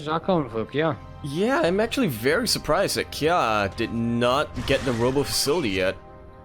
And that's actually really dangerous. Without a warp prism, this kind of push is so much weaker. Very doomed. And even on top of that, you get 1 warp prism. You want to start pumping out some immortals. They're very good as a backbone support unit, just in general. Even if they're not not even like going to be your main source of DPS. There's not even like a proxy pylon anywhere for warping. There's not. Guardian Shield is trying its One best to Archon keep these goes down. alive, but the concave is way too much. KìììA has to run back all the way home.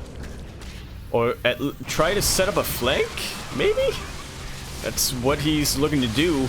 The Zealots do get in and are starting to whittle down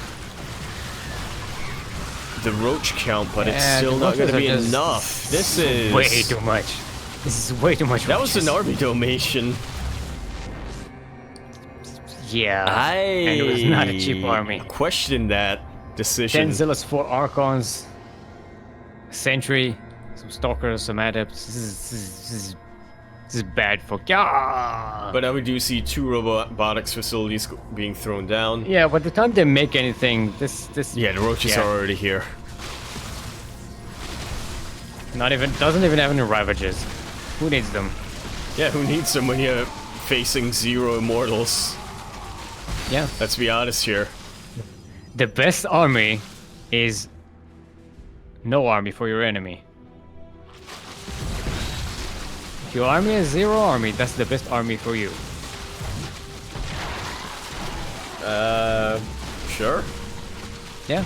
But speaking of Zero Army, Change my mind. yeah, Zero has Army. nothing. No.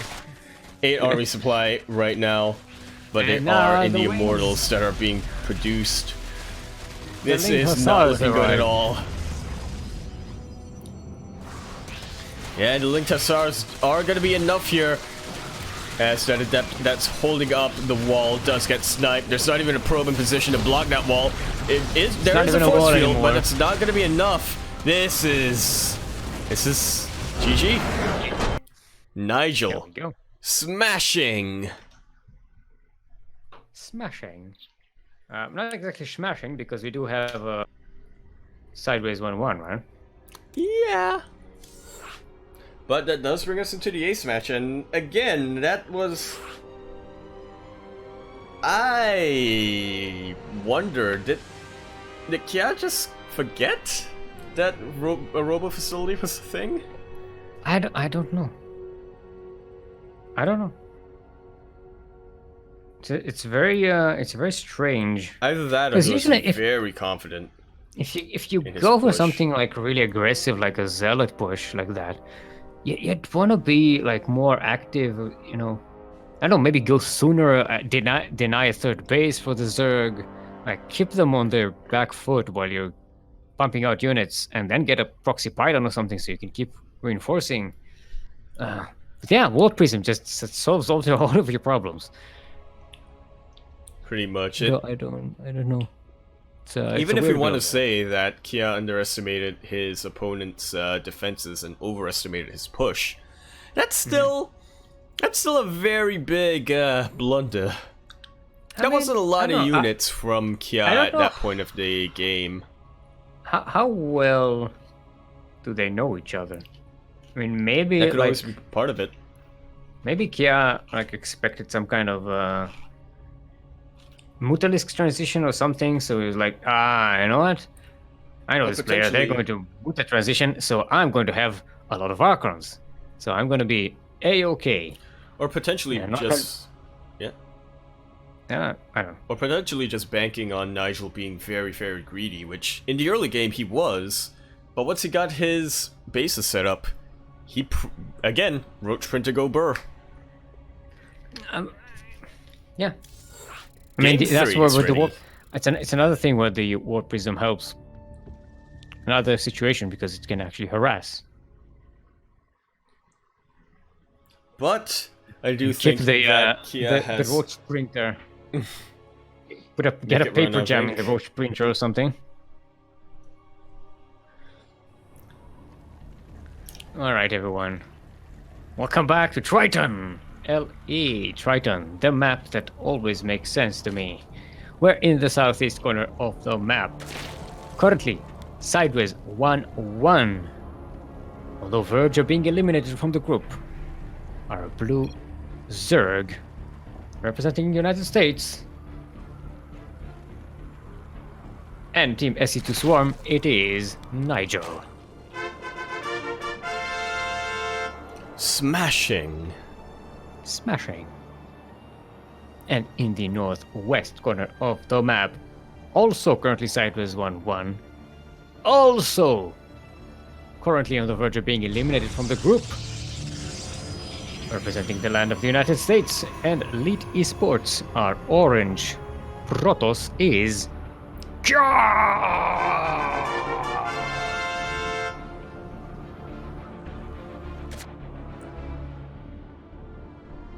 looking to not underestimate his opponent this time.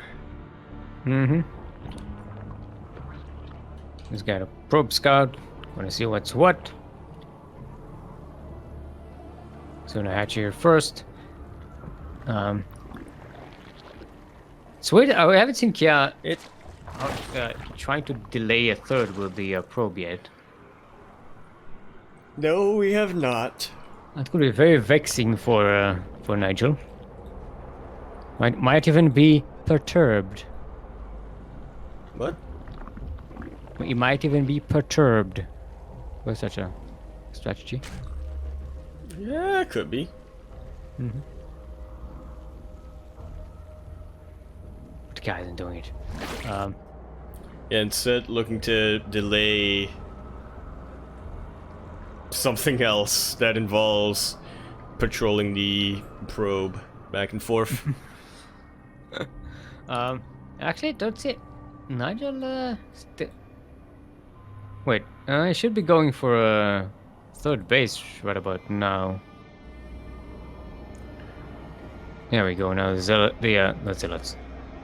Ducklings are out to escort the drone. Yeah, it's going with the Stargate actually. All right, switching things up since the first time we've even seen him today. Yeah. In fact, I think this is actually the first time today we've seen a Stargate, which Stargate, yeah. I'm all for. I think we've casted quite a number of Protoss players this past couple of months that opened with Stargate. Mm-hmm. It's kind of quite a bit different.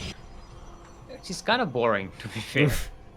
Because it can be. And it's also not necessarily as effective because, you know, if the Oracle doesn't do any damage, it's pretty much behind already. Because that building costs you a lot of money, that unit costs you a lot of money, and that's... You're not it doesn't have a lot of sustain, but speaking of Oracles, that's not what's being built right now. Yep. It's a Void Ray. So KìììA potentially preparing against a roach push that just is not coming. Yeah.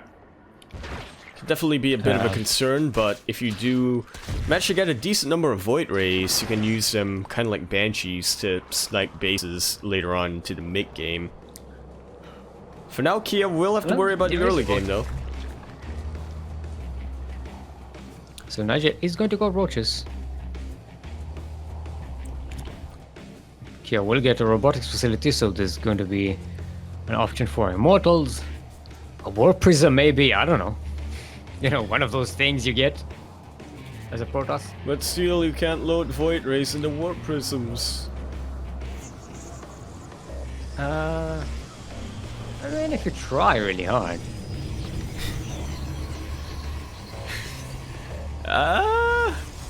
Is that feasible? Well, I guess you could put a Colossus in Warp Prism. Yeah, I think here's the thing. I mean, it slows up a Colossus, and a Colossus is huge. It's way bigger than a Void Ray. They are considered massive units. Not in the lore thing. No, in the lore, I think they are as well. Here's the thing. No, I'm not. They're not bigger than Void Rays in the actual lore. Void Rays. Are you sure about that? Void Rays are big spaceships. Here's the thing. And why aren't they labeled massive?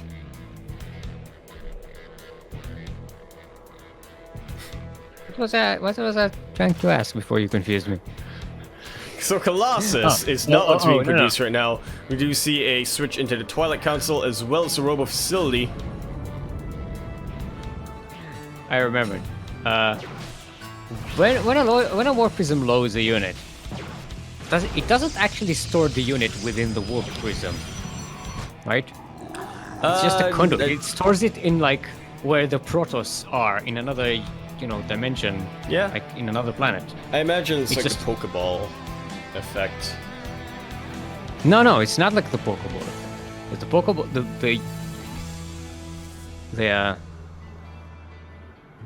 With the Pokeball, the actual animal is in the Pokeball, but it's just bigger on the inside.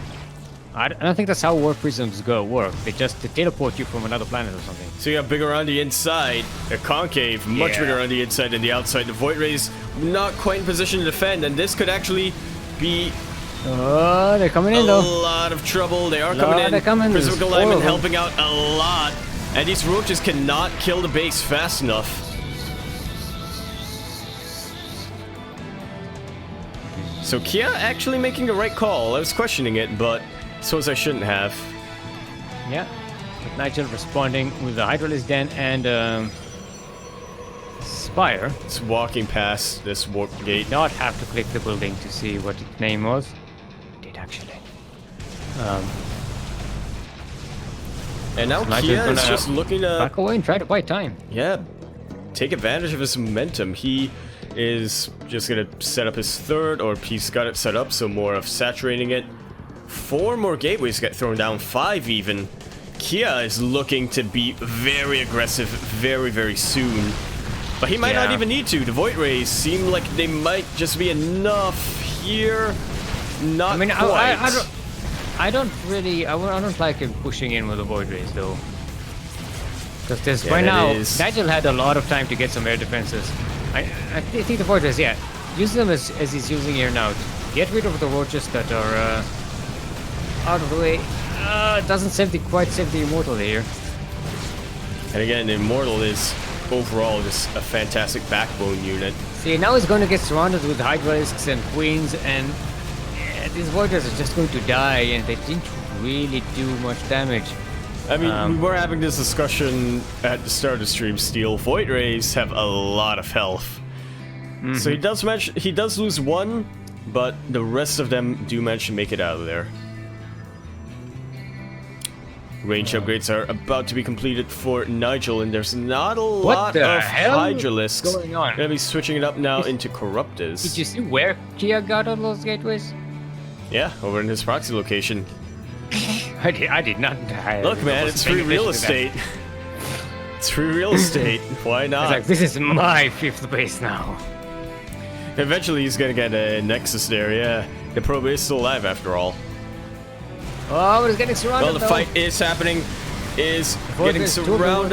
The Corruptors do get a nice concave here on top of the Void Rays, but will it be enough? There is only one Void Ray still standing, and 3 Corruptors. There is no air army left for KìììA. KìììA was way too ambitious for this. Are not going to be enough here. Nigel was just pumping out army units, and they're staying so patient. 5 Void Rays went down. Where was the 5th Void Ray? It went down earlier. I didn't even notice. I thought there were only 4. So we have only 4. That's one more than how many pylons are here to power these gateways. But the probe is still alive. Speaking of less than 2, that was one segue. Exactly. Not gonna be using. It's not corrosive bile. What's the other word? Caustic spray on any of these buildings quite yet. Nigel now with the 77 versus 36 army supply. And there's not anything here to defend. There's a High Templar, but there's not enough energy for Storm. There are a couple of force fields here available in the sentries, but for the most part, this looks like a Protoss army that's about to get surrounded, as we see right here. But will the Immortal have enough damage output here? It does not seem like that's going to be the case. Maybe with Guardian Shield, but even then, these sentries get sniped. And while there's not anything here left of the ground army, okay, I lied, there are a couple of reinforcing roaches. Look at his Caustic Spray being put to use here on the Nexus. Yeah. That is about to go down, and there's just no anti-air here from KìììA. Yeah, the game did. The game did? The game did. The game did? Yeah! Yeah! And with that, KìììA, who looked so promising at the start of the series, falling apart a little bit. Yeah, not a little bit, falling apart entirely. Almost entirely, but there is still a little bit of hope, and by that I mean there's actually, one Archon. Most of Nigel's army is just Corruptors.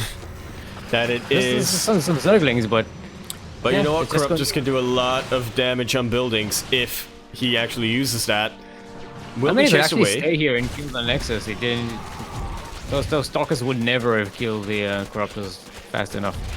Not when there's a cloud of Corruptors, a problem, if you will, but I think that's mostly used for Mutalisks. 27. Well played.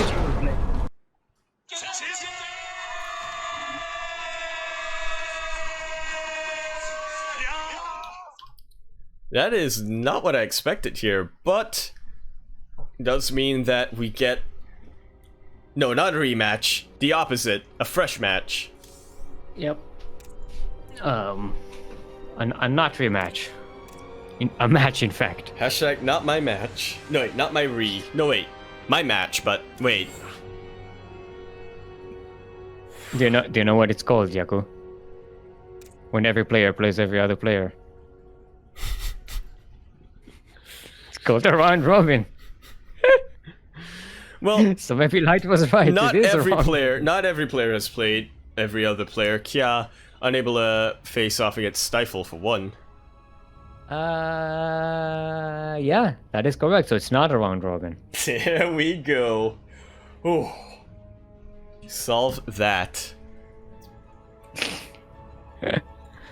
Alrighty, so we're going off to our second, for last match of the day. Our second advancement match. Yep. Qualification match. Advancement match, qualification match. Those all work pretty well. And also I guess second decider match. Decider, that's the word I was looking for, but I forgot. Right. Our second decider match and second elimination match. I mean, decider works, but I think qualification and advancement match both also work. I'm not picky with the terminology. Oh, alright, everyone. Welcome once more to Nightshade. Nightshade, the most awesome and gothiest of all the maps. So poisonous and deadly and dangerous. Nightshade. We're in the northwest corner of the map. All the way from the land of Morocco. Representing Alpha X, our Teal Protoss is TheKyoJin. I knew I was forgetting something. What? I may have not put in the clan in casting tool. And in the southeast corner of the map, representing the land of the United States and Team SC2 Swarm, our blue Zerg is Nigel. Did you get it? Yeah. Yep. Don't worry about it. I got it. I got it. I got it. I was trying to buy you time. What? It doesn't. No, you can't edit the casting tool once you're in game. But Alright. it's better to do it now while I remember than later when I don't remember. But it did show the clan tag on Nigel. Yeah, because Nigel played in the last round, and I set it up for Nigel. Got it. Speaking of Nigel, about to be nope, never mind. This is a fake out. Yeah. It's there is no KìììJin does not have the ability to make cannons for the time being. But it's a fake out that is doing pretty well. It's drawing a lot of mining away. You know, it's the cheeses you don't know about, and the cheeses you don't know that you don't exist about. Those are the dangerous cheeses. Better the cheeser you know, as they do say. Yeah. Not the cheeses that you think you know, but don't actually know. Oof, I'm getting 1800 millisecond ping. I was wondering what that was. That was me. Or Singapore, I don't know. Goes both ways, guys. I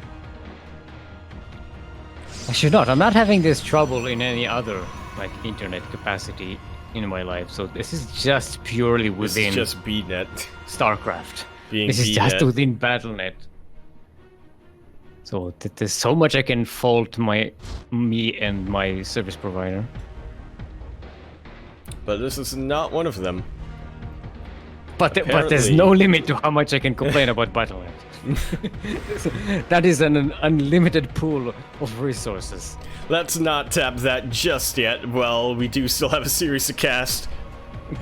Let's wait until we're a little bit more free here. KìììJin's still trying to be a little threatening here, but the main priority for him is to get scouting information.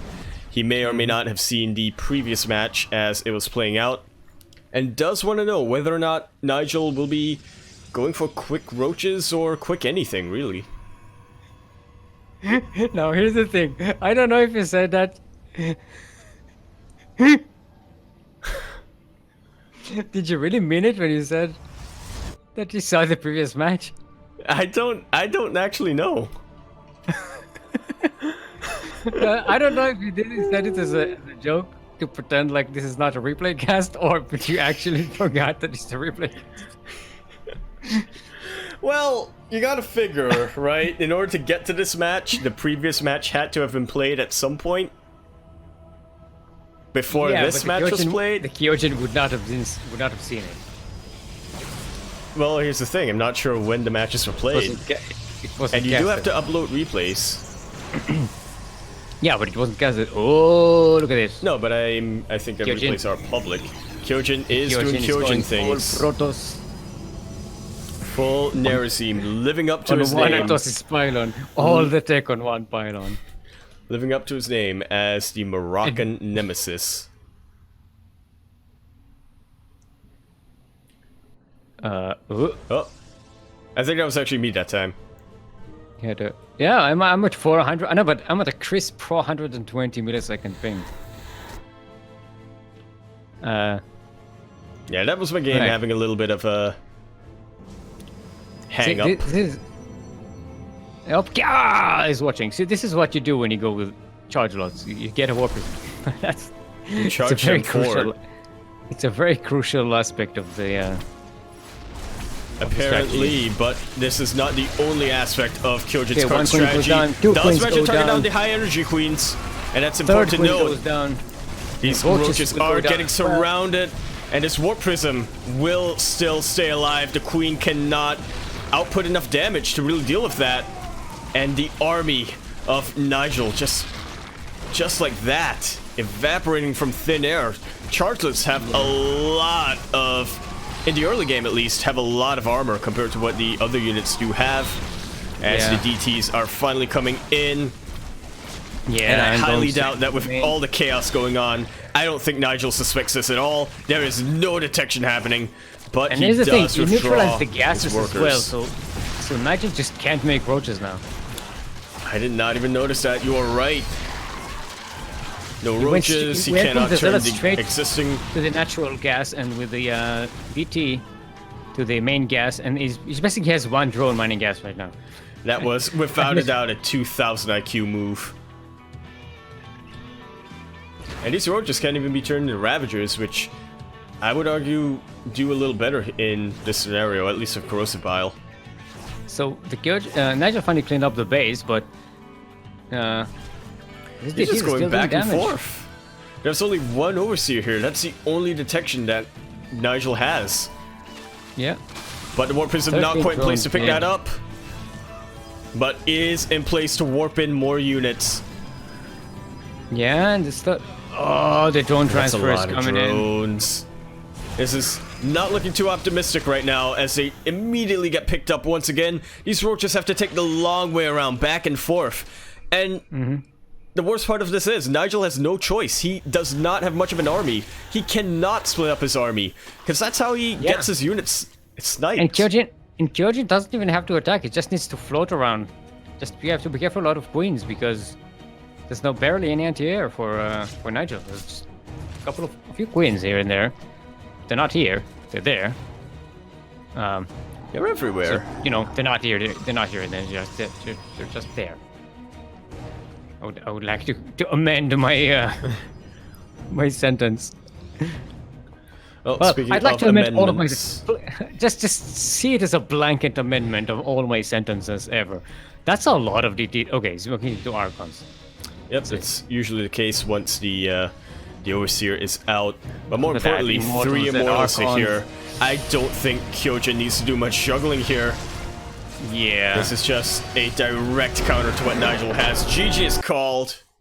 And KìììJin takes game number 1 in less than 10 minutes. On match points to advance. KìììJin comes in, KìììJin comes out. You can't explain that. Apparently not. Quick matches. Yeah, it's not quick math. You have to add a C and an H in there. So it'll be quick match. Alright, as we go into what could finally be, Or, no, what could potentially be the final match. I almost said what could finally be the potential match, but...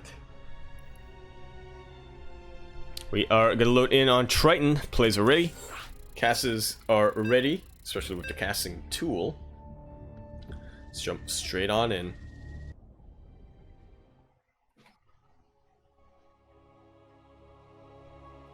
I like the pylon with the sunglasses. The Legacy of the Boys pylon.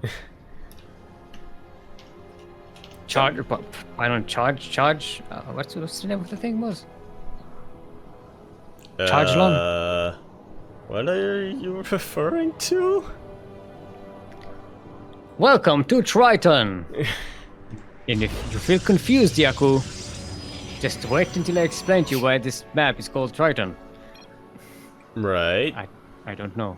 I have no idea. I'm confused as well. In the southeast corner of the map, representing the land of Morocco, and Team Alpha X are Teal Protoss, currently up 1 in this best of 3 final elimination / advancement match of today's Kamarill Star League Season 6 Group Stage 2 Group A. Give it up for TheKyoJin.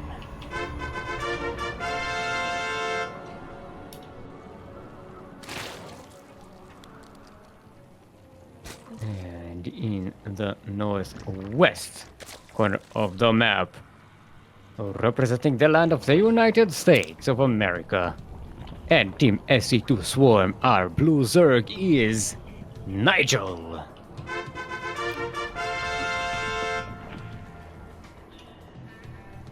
And it's overcharge pylon. Photon overcharge? Is that what you... Yeah. Right. I got ya. When pylons got overcharge in Legacy of the Void, Carbots made that thing with its Legacy of the Boys, right? I'll take your word for it. It's when he did the episode where he's redoing the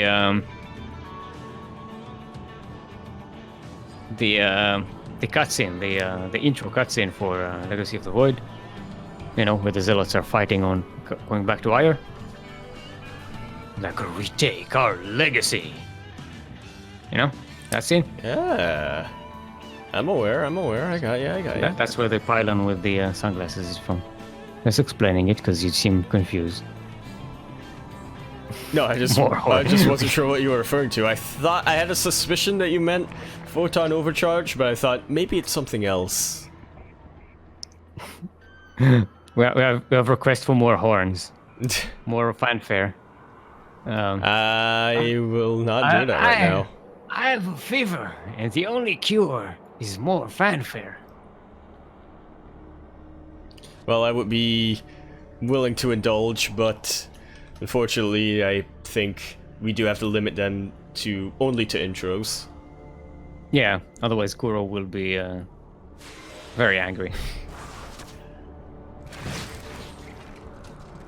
I don't want to suggest saying this anymore. That's why you should be careful with your USB pylon so it doesn't overcharge. Makes sense. Yo, please, coming from you. I mean, I expect these kinds of jokes from me, but from you, disappoint. ... Hashtag ... Well, Numanite's carapace was not enough to save an Overlord. Yeah. Not from that stalker that was on a mission. Alright, the KyoJin goes with the robotics facility again. And the Twilight Council. So we might see a repeat. Oh. Yeah, charge starting, so it's gonna be the same thing. And a warp prism. Now, one thing that KyoJin absolutely wants right now is to make sure that Nigel does not get a complete scout out. And he does see the robo facility as well as the gateways, but did not see the Twilight Council. I think when there are this many gateways at the 4-minute mark, you kind of get a suspicion, a bit of a hunch that something's coming out for you, but you can never be too sure. Yeah, always a bit of a sacrifice to make. Scout. It was a while ago, so doesn't know about the road drawing that's being made right now. Gonna find out about it with those zealots that is dropping. Or will if he? Actually, no, he's going for the third base. Exactly. Well, no, Nigel is going to be, I think, a little more prepared for that than he was in the previous game. Well, Nigel does now have vision in the warp prism. Has not quite reacted to it yet. Another pylon being made over in a bit of a proxy location. Just for supply. Charge is not done yet and won't be done for a while here. So Also worth mentioning, Nigel does have... no Dark Temple Shrine for KìììA No, this time. there's not. Charge is finally about to finish. Charge has finished up. And Nigel Nigel was able the to... assault a little too early. Maybe, but Nigel was not quite making use of the fact that Charge wasn't quite done there. KìììJin has picked up and decides to fight another battle. Which, once again, probably a smart choice to make. Blind Spores are being thrown down now from Nigel. He does not want a repeat of game number 1. Does not want to go back and forth with the Warp Prism, I can tell you that. But there's that Dark Shrine. Hello. The Dark Shrine is coming. Well, Nigel is definitely more prepared for this time. Not gonna be going too greedy on that. On the Mineral 9s, does have the Blind Spores. And a decent number of units right now for Nigel. He's getting a third base and starting to pump out Immortals. If Nigel doesn't attack with good timing, he's gonna lose the advantage that he has here. And it seems like he's not moving out. He's just sending some Ducklings across the map to poke. See what's coming. See what's going on. Get a look at that third base. Move out without any information of where and how. But this is giving the KìììJin time to pump out Immortals. Boosting them out. It does. As the harass does continue here, but these Zealots are starting to get surrounded. Warp Prism comes back in, and there's not a lot of anti-air here to deny it. Does get the Queen, and actually just leaves that Zealot there, because it's probably more useful shaving off a couple of units than risking the Warp Prism. Another run by being set up here by KìììJin. But this time it's being used more to deny spotters of Nigel. Yeah, but Nigel just has a great spread of overlords on the map. We've seen, I think Nigel got overload speed in every game we saw today. Yep, that he did. Which is, usually when it could be getting overload speed. Light. Oh, Godzilla. Yeah, the Zerglings not quite getting the surround that they want.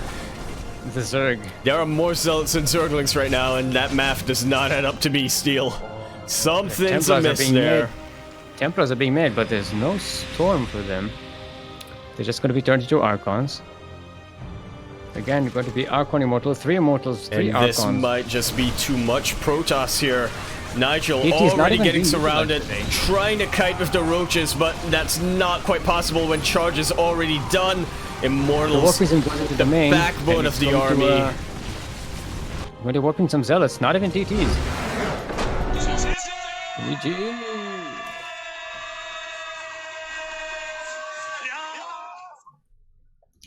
And there you have it. Two advancers out of this group. Going to be TheKyoJin and Stifle.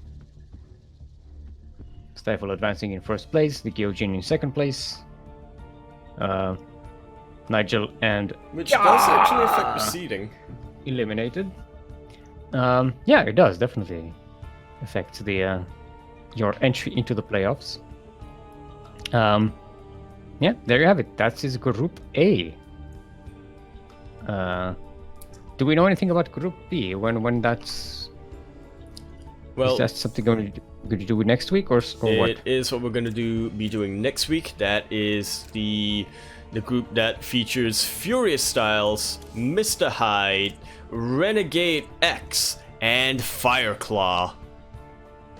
Oh, and it's going to be just before the GSL Season 1 stuff. That it will. Wait, will? Yeah. Round of 38, Group B. Round 38? Oh, right. 24. Round of 24. Right, Group B, because I was thinking, is it this Saturday? No? Group A is this Saturday. Group B is going to be on Wednesday. Well, there you have it. So, yeah, you're going to have even more StarCraft available. More GSL style StarCraft available. You're going to have 2 GSL type groups. In one day. How about that? This is what the CranKy Ducklings bring to the table. So, yeah, you better support us. If you're thinking of supporting us, we have ourselves a Patreon page, so go ahead and check that out. And if you can support us monetarily, that is going to be very much appreciated. This money will go straight into funding the prize pools for the tournaments. Our many productions of tournaments, which are returning, as the ONMs and MSO are coming back. They're not on the schedule just yet, but they are coming back. Don't worry about it. We do have Grand Platypus open on Saturday, which is I can't say the times on the schedule because they appear in my timeline, so I don't know. I never know what the times are in KST in international. The GPO. Oh, GPO. What? It's 5 p.m. KST. 5 Yep, p.m. 5 p.m. KST. KST. Thank you, Light. Thank you, Light, for being quicker than Yaku. 5 p.m. KST on Saturday.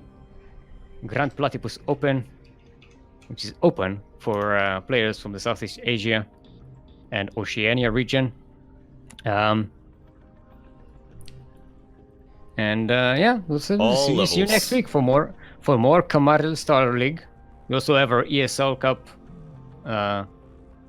stuff next week. We have the schedule, right? Yep.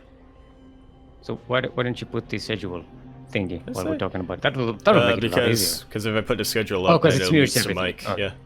All right. So just after we stop talking, we're going to have a schedule on screen visually, so you can see it. So don't worry about it. Anyway, we'll find someone to host and or raid. So stick around. Go ahead and show someone some love in the StarCraft 2 universe, and we shall see you next week. Thank you, Yaku, for joining me. Thank you, Yaku, for doing the production. You did a great job. Thank you, Light, for setting up the stream properly. What? So that no one will miss the first series. It's very helpful. We're very appreciative of you, Light. We appreciate you very much, I'll have you know. Kuro, thank you very much for just being you. You didn't do anything for today except the schedules and everything, so I don't know. What credit am I giving you now? The Google Doc. Yeah, she did a Google Doc. Oh, actually, that was pretty good. That was really good. Yeah. Yeah, thank you, Kuro, for doing stuff. You always have to thank Kuro because that's always something she does. Anyway, enough of me babbling. Thank you for joining us. This has been a great fun. We'll be here next week for more Kamarill Star League. That we've been the Ducklings. Goodbye. See you then.